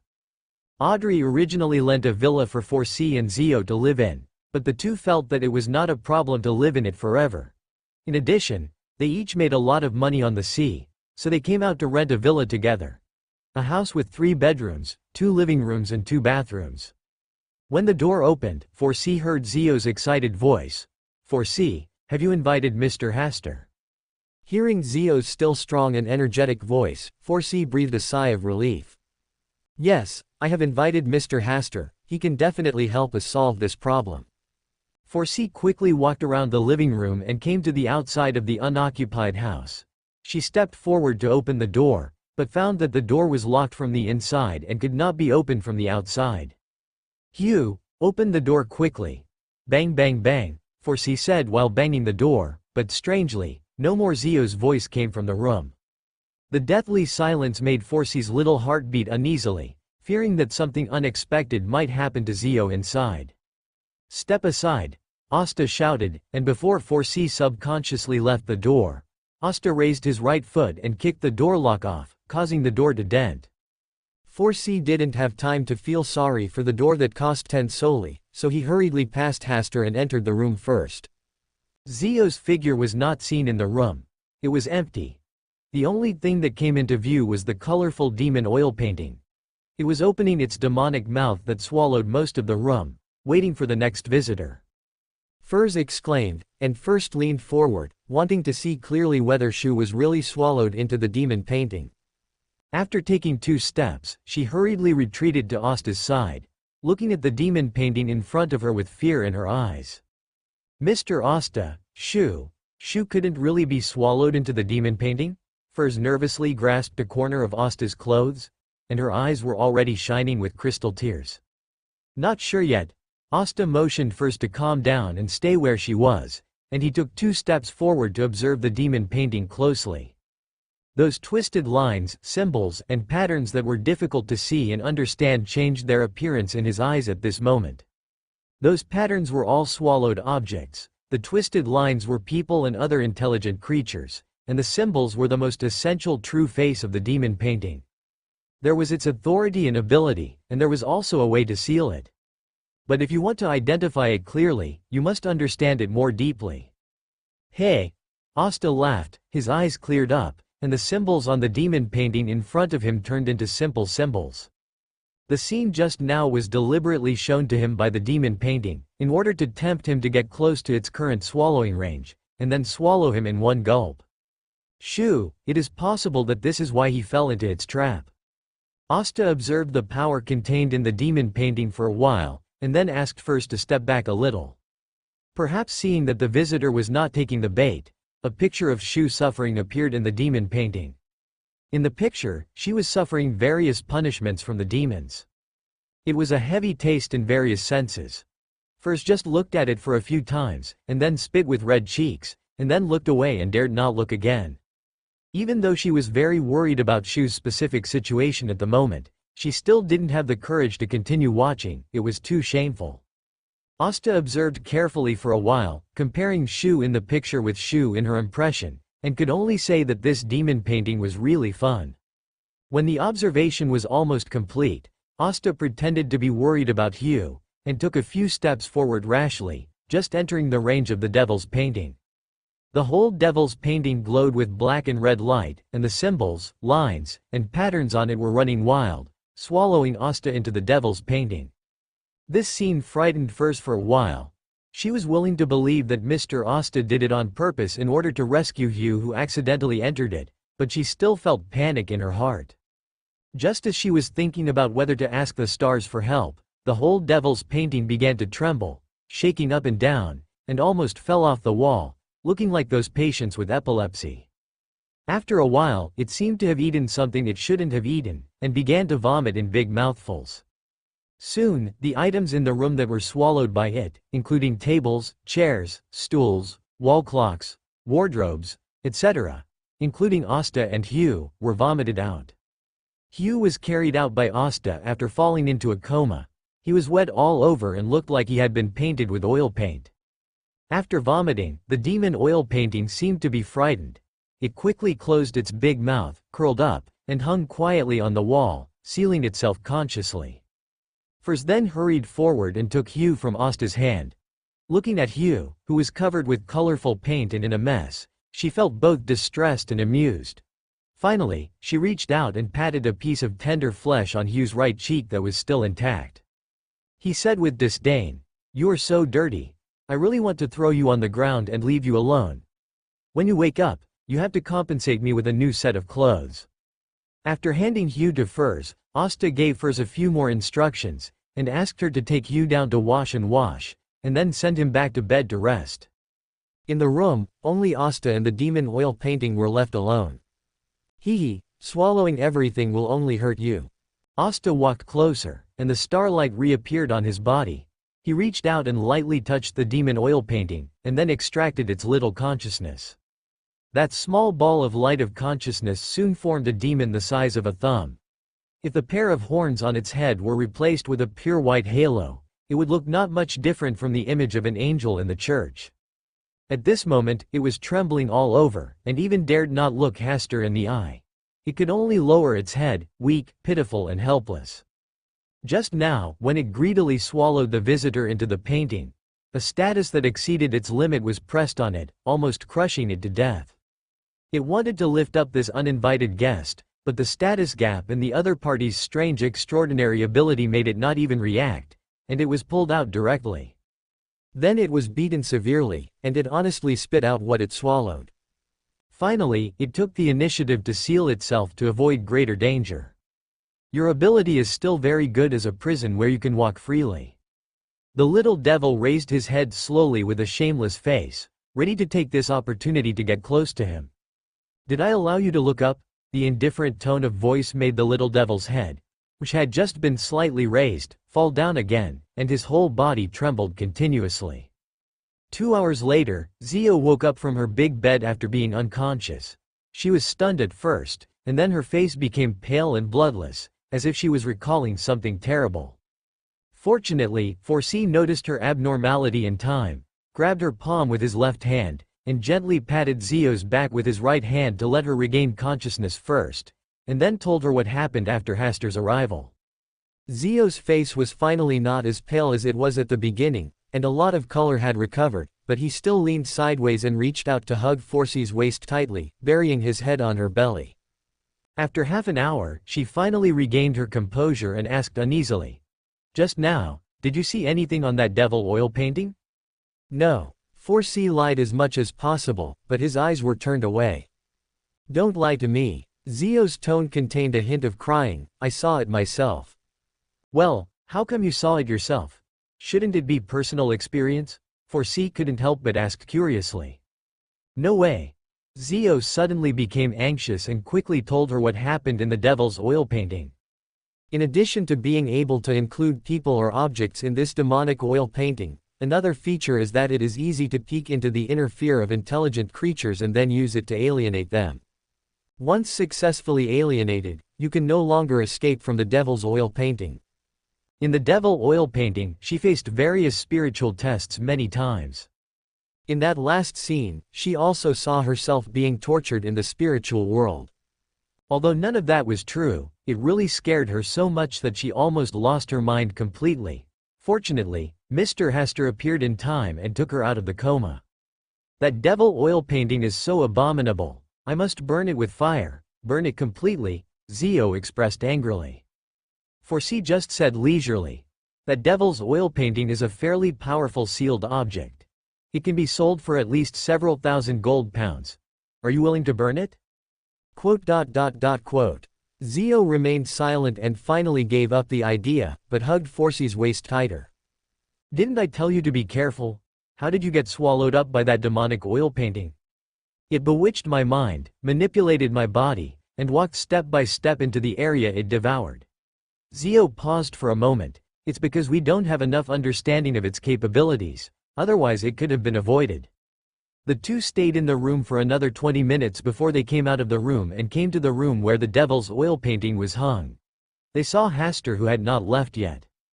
At this moment, the devil oil painting is hanging on the wall obediently.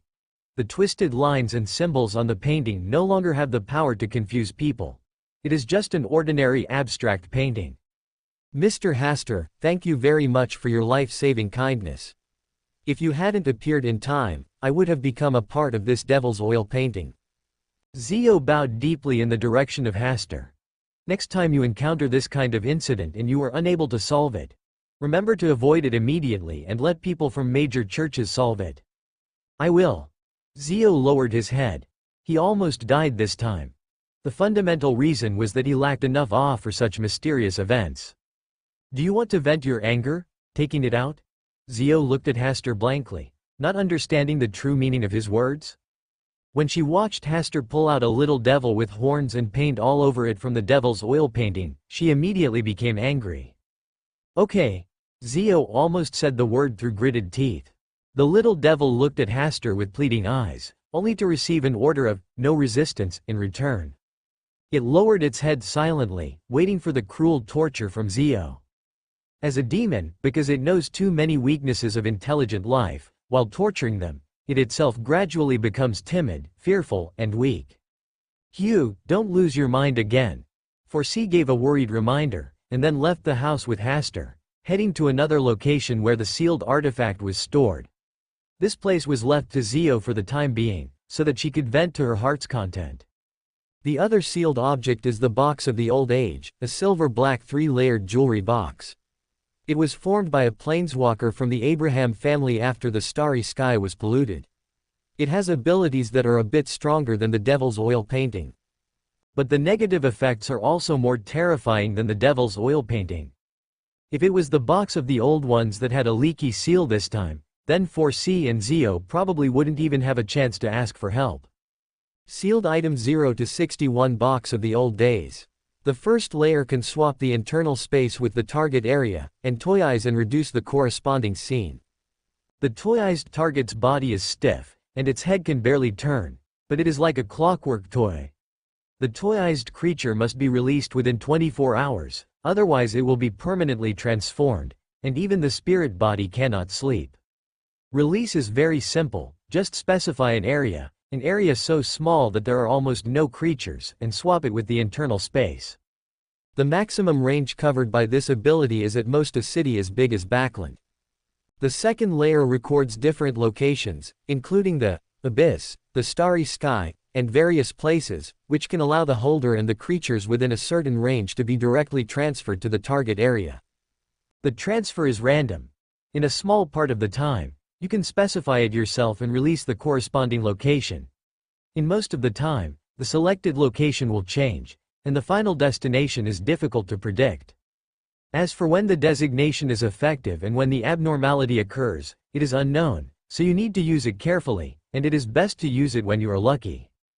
The third layer has pollution from the starry sky, and it must not be opened, absolutely not, otherwise, there will be great terror. Negative effects. The holder will randomly disappear, die suddenly or mutate. If there is no holder, the creatures in the surrounding area will encounter this terrible thing one after another according to the distance and size of the individual. The maximum range is similar to the first layer.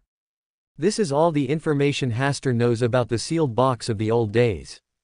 Compared with the demon oil painting just now, this box of the old days is very suitable for him to use. His luck value is very high. Plus he has the authority of the stars. If necessary, he can also open the third layer. Furs on the side saw that Hasta liked this box of the old days, and whispered, "Mr. Hasta, how about this sealed object be temporarily deposited with you? If a member of the Abraham family comes to ask for it, then negotiate the return of this sealed object." Although this is a level 0 sealed object, Furs is not tempted at all. She can't control this level of sealed objects, and Zio doesn't have that ability. Once there is a mistake, it will definitely be a disaster for her and Zio. Moreover, since Hasta had helped them solve the problem this time, they also needed to pay a certain amount of money. They couldn't just keep using their friendship to shirk their responsibilities. It would be safer to leave the seal with Hasta, and the subsequent matters concerning the Abraham family were not something she and Zio could handle alone. Those members who survived the alienation would definitely come to retrieve the seal lost by the Abraham family. Hasta did not reject this kindness.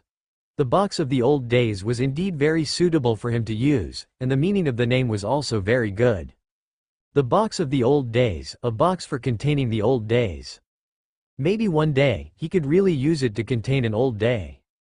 If there are members of the Abraham family who really come to look for this box of the old days, you can blame it on me. Okay, then I'll trouble Mr. Asta. Furs breathed a sigh of relief and asked, "Can I still hang that demon painting at home in the future? It's very obedient now and won't resist your use. But every time you use it, you need to provide it with an intelligent creature to devour." Intelligent creature. Mice are also very smart. After Asta explained everything, he left first. Furs came to the door of the room where the demon painting was hung, and could vaguely hear the proud and happy voice of Hugh from inside. As for the little demon, it couldn't speak human language yet. Furs just listened for a while, and then he was not interested in listening, and didn't want to disturb Hugh's interest. When Hugh came out of the room, his expression was completely different from when he just woke up. Furs vaguely saw the little demon in the demon painting curled up in a corner of the scroll, shivering, and his body was full of traces of Hugh's torture. Let's choose this place. A desolate and seldom visited seaside area, Asta chose a protruding island in the sea. To prevent accidents, the star container is also here. Asta took out the box of the old days, pointed the box at the island in front of him, and then gently opened the first layer. The surrounding space seemed to slow down a lot, and even the occasional sea breeze became difficult and impassable for a while. Then, along with the protruding island not far away and the nearby underwater reefs, the flying seagulls shrank together and flew into the small body of the box of the old days. At the same time, the space originally stored in the box of the old days was released. It was an empty room, and when it was released, it fell into the sea. It's like a model-making machine. Asta looked at the island in the first layer of the box of the old days. The island that was large enough to allow thousands of people to land was now a small island model, lying quietly in the box of the old days. The creatures on the island, as well as the seagulls and fish that were accidentally sucked in, were like parts that were fully wound but difficult to move. Each time they moved, they had to wait for a long time. Asta observed for a while and then closed the first layer of the box of the old days. He held a time reset spell in his hand and quietly waited for the negative effects of the box of the old days, and did not directly open the second layer. After about 3/4 of an hour, Hastur's body suddenly disappeared from the spot, and when he reappeared, he had already arrived at the southern continent. The place where he was just now was the kingdom of Fainaport. This disappearance directly crossed the entire sea area, which was a long distance, definitely more than the size of Backland. The silver-black jewelry box was still lying quietly on Hastur's palm, delicate and full of ancient atmosphere, looking like an antique with a long history. Hastur continued to check the box of the old days, and then under the gaze of the star container, he opened the second layer of the box of the old days and found the location of Backland. The second layer of the box of the old days flashed light gently, and he successfully came to Backland. He looked at the surrounding environment and found that it was in the St. George district. This time, Hastur waited for a long time, and the negative effects of the box of the old days did not appear on him. After confirming this, Hastur opened a travel portal in an empty place, returned to the study in his home, and temporarily placed the box of the old days on the desk. 008 in the pencil case rubbed the ground, turned the pencil case straight, and wanted to get out of it. Hastur opened the pencil case and gave 008 a blank piece of paper. 008 quickly wrote a long paragraph on it. Dear Master, this is a good thing. The box of the old days is an important seal of the Abraham family. It contains pollution from the starry sky, but it can't cause too much negative impact on the Master, because all its power and ability come from the starry sky, and the Master can cut off its connection with the starry sky at any time. This can be said to be one of the most suitable seals for the Master.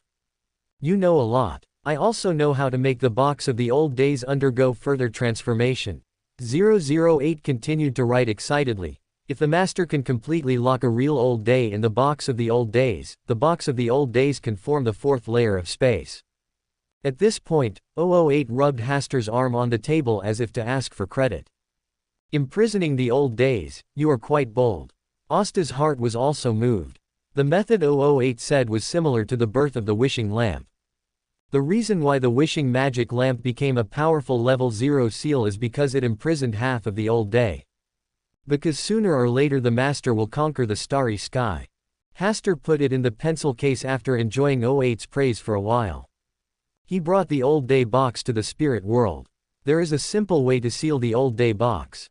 Just put it in a distorted and hidden space in the spirit world, and then regularly fill it with ordinary water, so that the old day box will be idle and play with microorganisms every day, so that it can be quiet. This sealing method is very simple for Hastur. It can be placed with Grey Carrier teacher Sharon. When you want to use it, you can take it out at any time. After a brief thought, Hasta came to teacher Sharon's castle. Twinkle, who has merged 4 heads into one, is in much better condition than before. The trauma he suffered before has basically recovered to normal. The reason why he has not left the spirit world is just because he does not want to attract the attention of the Rose School of Indulgence so quickly. After hearing Hasta's intention, Twinkle expressed her willingness to help. In the spirit world, there are too many hidden and distorted spaces, and it is easy to release the box of the old days. Why didn't you bring Sharon with you? After finishing the business, Twinkle asked about the private affairs between Hasta and Sharon. Sharon is too shy. Hasta smiled. This is his fault, because he wanted to tease Sharon, so he deliberately said some irrelevant words. Sharon mistakenly believed that once she came to the castle with him to visit Twinkle again, it would be like meeting the parents before marriage. Is there anything unusual in the spirit world recently? Hasta did not reveal too much about the little interest between him and Sharon, and immediately changed the subject. The biggest change comes from the depths of the spirit world. The god of death who once dominated the spirit world is constantly recovering his power. The day when he fully controls his authority is not far away. Hasta chatted with Twinkle for a while, handed her the box of the old days, and left the spirit world and returned to the real world. After sitting in the study for a while, he got up and went to Sharon's room. He happened to be in the spirit world today, so he had the chance to tease Sharon again. The weather was good today, and the fog over Backland was blown away a lot. Sharon rarely came out of the mirror, and was feeding a Shara with dried fish while silently enjoying the scenery outside. Sharon, I just went to the spirit world, and your teacher has agreed to my request. Hasta came to Sharon and said something ambiguous. Sharon looked normal, but there was a flash of surprise and shyness in the depths of her eyes. I'm not kidding you. I just went to the spirit world to see your teacher. I did make my request in front of him, and he did give me a promise. I didn't agree. Sharon just said this lightly, but her trembling eyelashes showed her inner restlessness at the moment. But your teacher agreed. Hasta deliberately teased Sharon again, and grabbed Azishara, who was lying in Sharon's arms, and put him in his arms, and stretched out a finger to tease this greedy cat. Sharon didn't speak. Hasta looked at her for a while, and Sharon couldn't stand the pressure, took a deep breath, and thought about going back to the mirror. Hasta saw this, so he had to talk about the real purpose of his trip to the spirit world, so that Sharon wouldn't hide for several days again. The peaceful days continued. 2 months had passed since Zaradul escaped from the Misty Town. Hasta felt that it was about time to start looking for this fortune-teller who liked to predict things everywhere. In order to find Zaratul, one must have the ability to go back to the past history. The star container of Sequence 2 involves multiple extraordinary paths and also has the extraordinary ability to roam through history. It was still difficult to deal with Zaratul with just the star container, but it was not difficult to scare him. But before that, he had one more thing to do. Late at night, in the Hall of Stars, Hasta had already thought about which extraordinary path the star chain should involve after he was promoted to Sequence 4 Lost Hometowner. The moon was the extraordinary path where the pharmacist and the vampire were. Because the moon itself was one of the stars, he had already involved the sun path and the night path. If he added a moon path, then the entire night, including the day, would be within his authority. He believed that the authority of the stars would be greatly enhanced, and the power of the Hall of Stars would be further improved.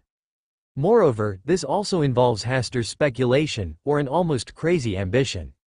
The appearance of the box of the old days this time made him feel that this ambition was more likely to become a reality. Perhaps, this was also a revelation given to him by fate at this time. Now, there are 9 source substances distributed throughout the original barrier, which are the key to becoming the old days. In addition to the star path where Hasta himself is now, he has used the star chain to involve the night path, the sun path, the apprentice path, the destiny path, and the arbiter path, and now he is going to add the 6th moon path. The end of the night path is the river of everlasting darkness, where the night god of death and war is located. The end of the sun path is the chaos sea, where the omniscience and omnipotence of the ancient sun god are located. The end of the apprentice path is the Sephiric Castle, where the fortune teller, thief, and apprentice are located. The destiny path can lead to the Key of Light, a source substance. The arbiter path can lead to the Kingdom of Disorder. The newly added moon path can lead to the mother nest where the fallen mother god is located. The existing 6 chains of stars correspond to 6 essences. When I advance to sequence 1, I can correspond to the 9 essences within the initial barrier. In this way, when I become sequence 0 or the old one, I don't need to devour other essences and face the risk of losing control and going crazy, but I can affect the other 9 essences to a certain extent. For the existence of the old one, this is scary enough. There is no doubt that this is an ambition that is almost delusional or even crazy. But there may not be no chance of success. The appearance of the box of the old one seems to indicate something. And even if it fails, I don't seem to have any losses. It is better to follow this step. Maybe there will be a day when the dark clouds will turn into flowers in the future. It is precisely based on this point that Hasta did not choose to add the path of fortune teller. Otherwise this path can greatly enhance his ability to predict the future, and at the same time, he has excellent life-saving ability, and even has resurrection coins such as resurrection from the dead.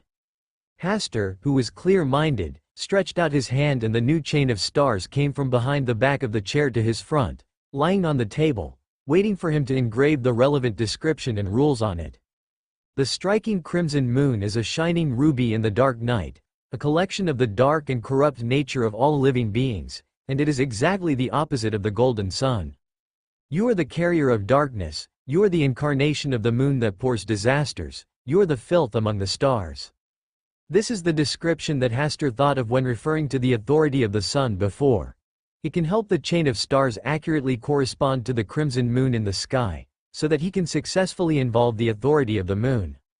After Hasta engraved this description on the chain of stars, the chain that originally emitted brilliant starlight, now converged its light, and the entire chain of stars began to darken, become deeper, and become a black chain dyed with ink. When the entire chain of stars completely changed its appearance, it began to melt, then condensed together, turned into 2 dark pupils, and flew into his eyes. From then on, a moon lived in Hasta's eyes, moon authority. Hasta silently felt the changes in his body. Unlike the light and warmth brought by the power of the sun, this time, he felt cold and suffocating.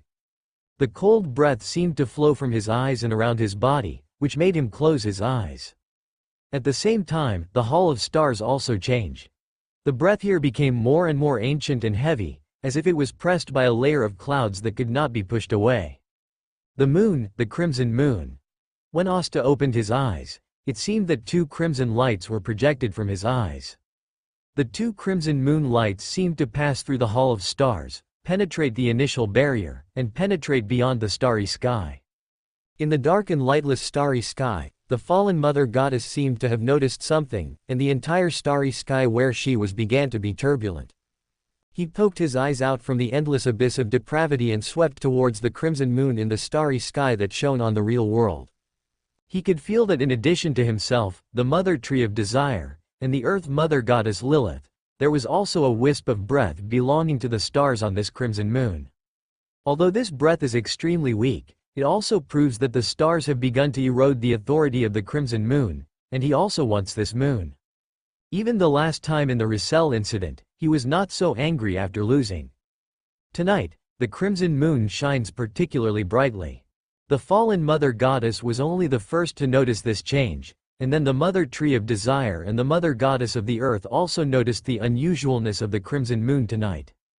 The mother tree of desire was better, and did not care too much about it. The stars were originally in the same camp as him. Moreover, the impact of this problem on the fallen mother goddess was more terrifying and far-reaching than him. The mother goddess of the earth sighed in the kingdom of the goddess of the night. It was difficult for him to win the battle for the crimson moon, and now there is another star, so he has even less hope. We can only hope that the goddess of the night can go a little further and not let the end of the world come. The crimson moon shone brightly, even more dazzling than the full moon. First suddenly woke up from her sleep, and the familiar severe pain began to tear her whole body. The mumbling seemed to come from the crimson moon in the sky, disturbing her mind and making her gradually crazy. While she still had a little bit of reason left, Furs rolled down from the bed, clasped her hands together, and prayed devoutly to the stars. After a while, the starry sky carrying hope appeared in her room again.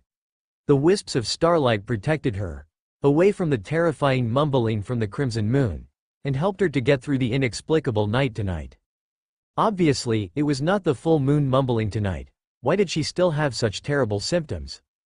Fortunately, it was not a full moon tonight, otherwise she would have completely lost her mind just now, and she would not even have time to pray to the stars. The strange phenomenon tonight came and dissipated quickly. About 10 minutes later, the crimson moon in the sky gathered its light and fell into silence. Furs finally felt that her sanity had returned and she could control her body, but the severe pain just now still made her sweat all over. After thanking the stars, she collapsed on the ground to rest for a while, then took a new set of clothes from the closet and went to the bathroom to take a shower. In the Hall of Stars, Asta looked puzzled. He didn't expect that he could trigger such a violent phenomenon with just a simple attempt tonight. Even Furs was so deeply affected, it can be seen that the changes in the crimson moon tonight must not be hidden from the fallen mother goddess and the mother tree of desire. Why is this happening?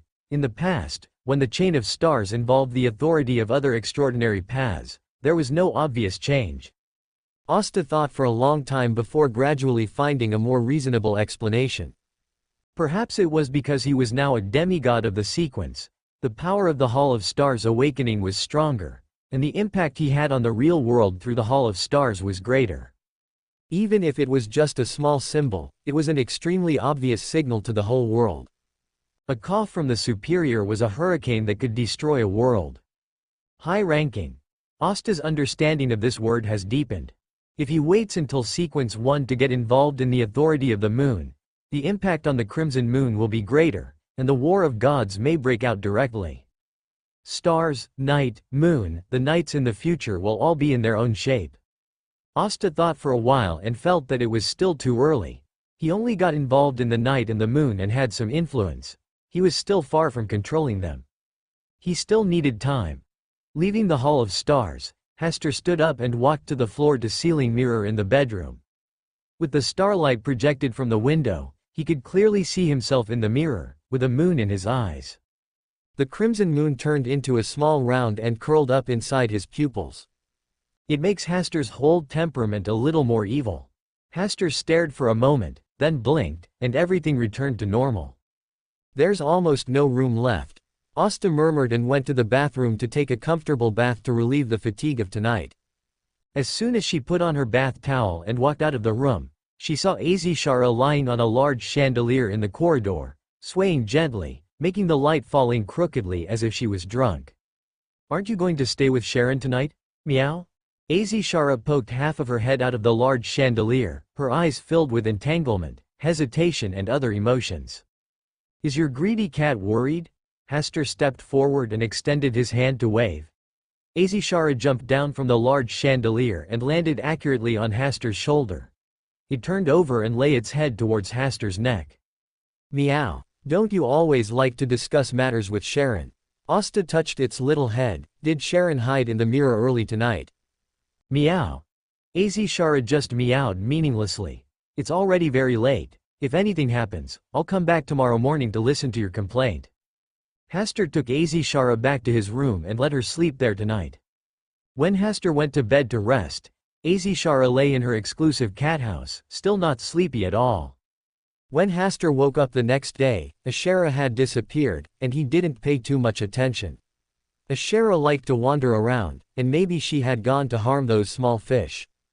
When Hester finished washing and enjoying breakfast, Ashera had not yet appeared. He frowned slightly and came to Sharon's room. He only saw Sharon, not Ashera. It seems that something big happened. Hester came to Sharon and stood side by side with her. "What happened to that little guy? The role is successful, but I don't want to be promoted to the Witch of Joy." Sharon briefly explained the reason for Ashera's recent bad mood. "The Pleasure Witch is quite tricky, and it's easy to lose yourself. This should be the sequence in the entire witch path where one is most likely to fall into depravity. Although happiness is not limited to the bed-related matters between men and women, this is the fastest way to perform. There are not many witches that Hasta knows, but every pleasure witch is addicted to pleasure in this sequence, regardless of body and mind. If you are a man, this sequence is simply the most painful sequence. Watching yourself sink into pleasure under each man is simply a torture. Of course, it cannot be ruled out that some men are born to enjoy it. You are a temperance group, do you have any different opinions on this sequence? Hasta asked Sharon the question. Control your desires, pleasure is also a desire. Like you? Hasta pointed out.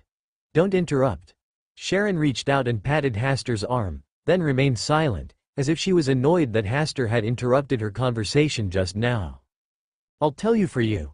You can hear whether I am right or not. Hasta took over Sharon's broken words and continued. Enjoying pleasure is not necessarily limited to that thing. You like to play by nature, so you can do the same. Get pleasure from all kinds of play. I like delicious food and enjoy eating delicious food. That's what you meant to say, right? Sharon just nodded, agreeing with Hasta's statement. But have you ever thought about it? Happiness and happiness are not the same thing, otherwise the witch sect wouldn't be the messy mess it is now. Sharon was silent for a while and then said calmly, so, their paths have gone astray. These words were said very domineeringly. Hasta smiled and said, I think so too. Happiness can also be pure joy and joy. The reason why the witch cult has always followed the current path of acting is just to better experience the pain and despair that will follow. Sharon raised her head slightly and glanced at Hasta, as if she was curious about his change of tone so quickly. I think for a Shara, pain and despair are the more difficult hurdles for it to overcome. After all, it has always been used to being careless. Hasta gave his own answer. When meeting a Shara, you enlighten it like this, and as for the magic potion it needs, it's not difficult and you can get it together within a week. What if you had taken the assassin path? Sharon was a little curious about what it would be like for Hasta to embark on this extraordinary path from male to female. Hasta turned sideways, stared into Sharon's slightly evasive eyes, and said in a rough tone, do you really want to know the answer to this question? Something seemed a little bad. Sharon raised her head and glanced at Hasta, but she was still curious about what Hasta would do when she became a pleasure witch, so she just stood there without moving. Come closer and I'll tell you. Don't want. Sharon subconsciously refused, and stepped back to distance herself from Hasta, but Hasta had already hugged her waist. I will come to you every day for a happy performance, no matter night or day. Sharon's cheeks and earlobes were all red like clouds in an instant. With a whoosh, she hid in the mirror on the table next to her and refused to come out. It seems that you haven't completely restrained your curiosity. Hasta teased the mirror and turned to leave the room. In a secret history of the fourth epic, Zaratul had been here for almost 2 months. He felt that it was time to leave here and go out to find out about the outside world. In order to prevent the stars from following his clones to find his body, except for a clone that had been secretly hidden and could be used to revive at a critical moment, he did not send any more clones out, which made him know nothing about the world outside. If you keep pretending to be blind, you will be ruthlessly eliminated by history. When Zaratul came out of that secret history, he left a key clone here to prevent any accidents from happening later. There was still no trace of stars in the starry sky of the fourth epic. He came along the torrent of history and rushed through many layers of history to return to the current era. When he was about to return, he felt a fog in the history ahead, covering all directions. This sudden fog of history made it impossible for him to see where the real history was for a while, and he didn't know whether to move forward or backward. Zaratul stopped walking through history, stayed where he was, and carefully observed the fog of history that came around him for no reason. Someone wanted to make himself lost in the past history. After just observing for a while, Zaratul guessed the purpose of this fog. But what he didn't understand was that on the path of fortune-tellers, Antigonus had gone crazy, and he should be the first person on this extraordinary path.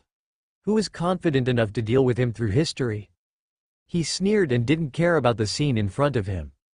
After observing for a while, he recognized that his current position should be about 50 years away from the real world. The front and back positions did not change, which means that he only needed to move forward about 50 years. When he moved forward about 50 years of history, he found himself back to his original position. Interesting. Zaratul was a scholar who encountered a complex and interesting problem. He began to sit cross-legged on the spot and think about how to crack this historical fog. He tried many changes, but it was difficult to leave the scope of this historical fog. This historical fog contains the power that makes people lose themselves unconsciously. Which extraordinary path does it belong to? Zaratul was once an ancient scholar. It is not an exaggeration to say that he is knowledgeable. He quickly analyzed the existing 22 extraordinary paths one by one. In his opinion, the possible paths and sequences that have the ability to get lost are Audience Path Sequence 3 Dreamweaver, Destiny Path Sequence 3 Chaos Walker, Judgment Path Sequence 3 Chaos Hunter. They all involve chaos without exception. People are easily lost in chaos, which is reasonable. Why are they all Sequence 3? Because the power contained in this historical fog is not too strong, it is at most Sequence 2. But it is such authority that makes it impossible for him to leave in a short time. Perhaps it is not in these 22 extraordinary paths. Zaratul thought about it and had a new guess. The extraordinary abilities contained in the existing 22 extraordinary paths, Sequence 3 and Sequence 2, could not stop him from moving forward in this way. From outside the starry sky, it is a subordinate of the stars. Zaratul locked the target, and then he understood why the stars did not come to find him. It turned out that someone had been waiting for him here. In the vast torrent of history, it is not an easy thing to find the right time point, and there is also the obstruction of the historical fog. Even he needs a certain amount of time to solve this problem, and at the same time he has to guard against the believers of the stars looking for him. After thinking about this, Zaratul was not so anxious to solve the historical fog in front of him. Maybe if he was anxious, after passing through, the stars in the starry sky would appear in front of him. In this situation, it is obviously more of a warning. While Zaratul was daydreaming, the starry sky of history suddenly became bright with stars, and the light belonging to the stars fell down, frightening Zaratul so much that he turned around and jumped into a historical fragment and left. The starry sky dimmed again, as if the falling of the starlight just now was just an accident. The fog of history surged, covering the position where Zaratul was just now, and began to slowly flow upstream along this section of history. It seemed that it wanted to seal Zaratul in the history of the fourth epoch. Want to seal me in the history of the fourth epoch? That's too wild. Zaratul returned to the history of the fourth epoch, looking at the slowly but clearly approaching historical fog, with a hint of mockery on his lips. Only a Sequence 0 fool could completely seal himself in history, and this historical fog alone had no such ability. What he feared was not this historical fog, but the stars hidden outside the historical fog. Even if the stars had their own followers, the strongest could not exceed Sequence 2. It was a joke for a Sequence 2 to seal himself who was proficient in history. If you want to seal me, I'll let you do it. Zaratul's thoughts turned, and he had the answer in his heart. Since the stars wanted to block his door, he didn't dare to take risks casually, so he let the stars seal this piece of history. He sent his clones and puppets to bypass this historical fog and go to the God-forsaken land in the real world to secretly investigate the last extraordinary characteristics of the mysterious servant. In this way, the seal from the stars indirectly became his first protective barrier. Zaratul, who had an idea, quickly split off a Sequence 2 clone and a Sequence 3 silent disciple puppet. Under his cover, the clone and the puppet successfully bypassed the historical fog and returned to the real world. It was night, and the clone Zaratul changed his clothes and his original appearance. For him, such a change was just a matter of a moment. It was just the twinkling stars in the sky and the crimson moon that made him feel sympathetic. He walked on the road without looking up at the starry sky above his head. I don't know if it was his illusion, but since the last time he left, the power of the stars in the starry sky seemed to have increased. When he accidentally encountered a team of yellow monks praying to the Yellow King, this feeling became even stronger. After he returned to the real world, he learned about the recent situation of the secret society from the secret information channel he left behind. The infiltration from the yellow monks has already left the secret order riddled with holes. But at the same time, he also learned an important piece of news. Amon's body is not in the God-forsaken land. He was driven out of the God-forsaken land by a mysterious person. It's a good opportunity, but Amon has always been cunning. Maybe he deliberately released this news to mislead me and Pales. Zaradul did not go to the God-forsaken land immediately, but first confirmed the truth of the matter, and then went to the God-forsaken land secretly. There is a very simple way to find out whether Amon's body is in the God-forsaken land, which is to release news about Pales. Although he does not know where Pales is hiding, it is not difficult for him to release a piece of news that is difficult to distinguish between true and false. The most suitable place to deceive Amon is a place where the night provides secrecy. Backland is a very good choice, and there are also the followers of the stars there. The last time he broke into the foggy town and released his little fortune-teller, he should also be in Backland. Haha, spread the news that Pales Zoroast is in Backland. Zaradul had an idea in mind, looked at his puppet, and handed the matter over to him. He went to stay near the God-forsaken land, waiting for the right time to enter it. Backland, the news that Pales Zoroast was hiding in Backland was soon secretly spread to the Church of the Night. When Leonard learned the news from Archbishop Anthony of St. Samuel Church, he was completely stunned.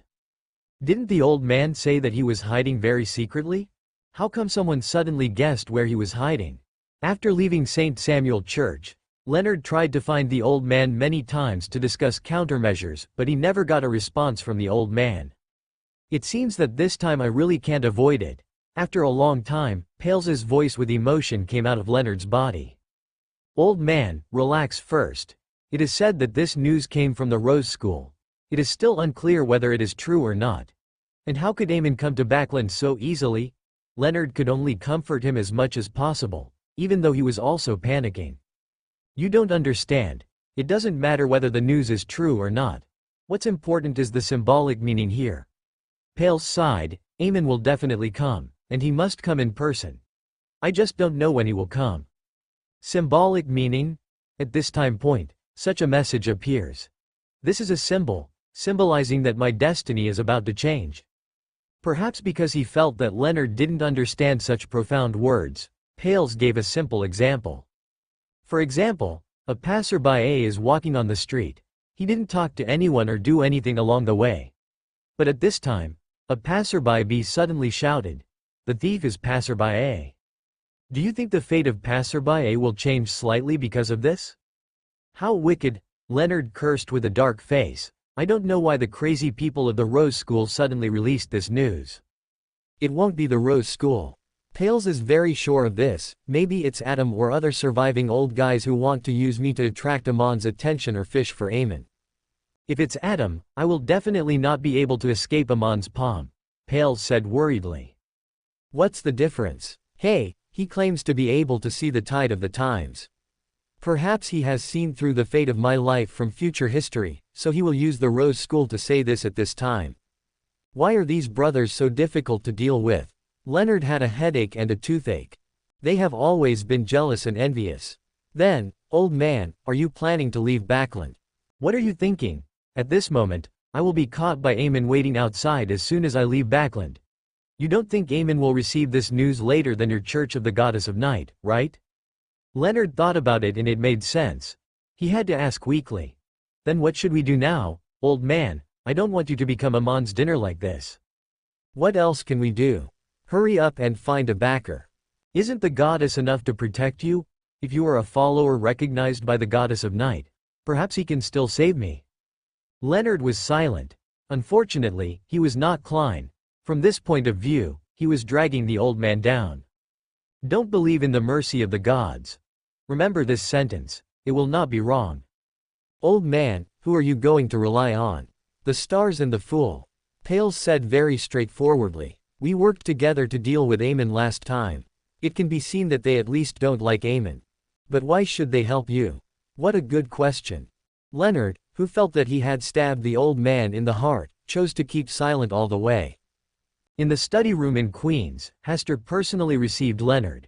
After listening to Leonard's story, Hester's first reaction was that the person who deliberately released this news was definitely Zaradul.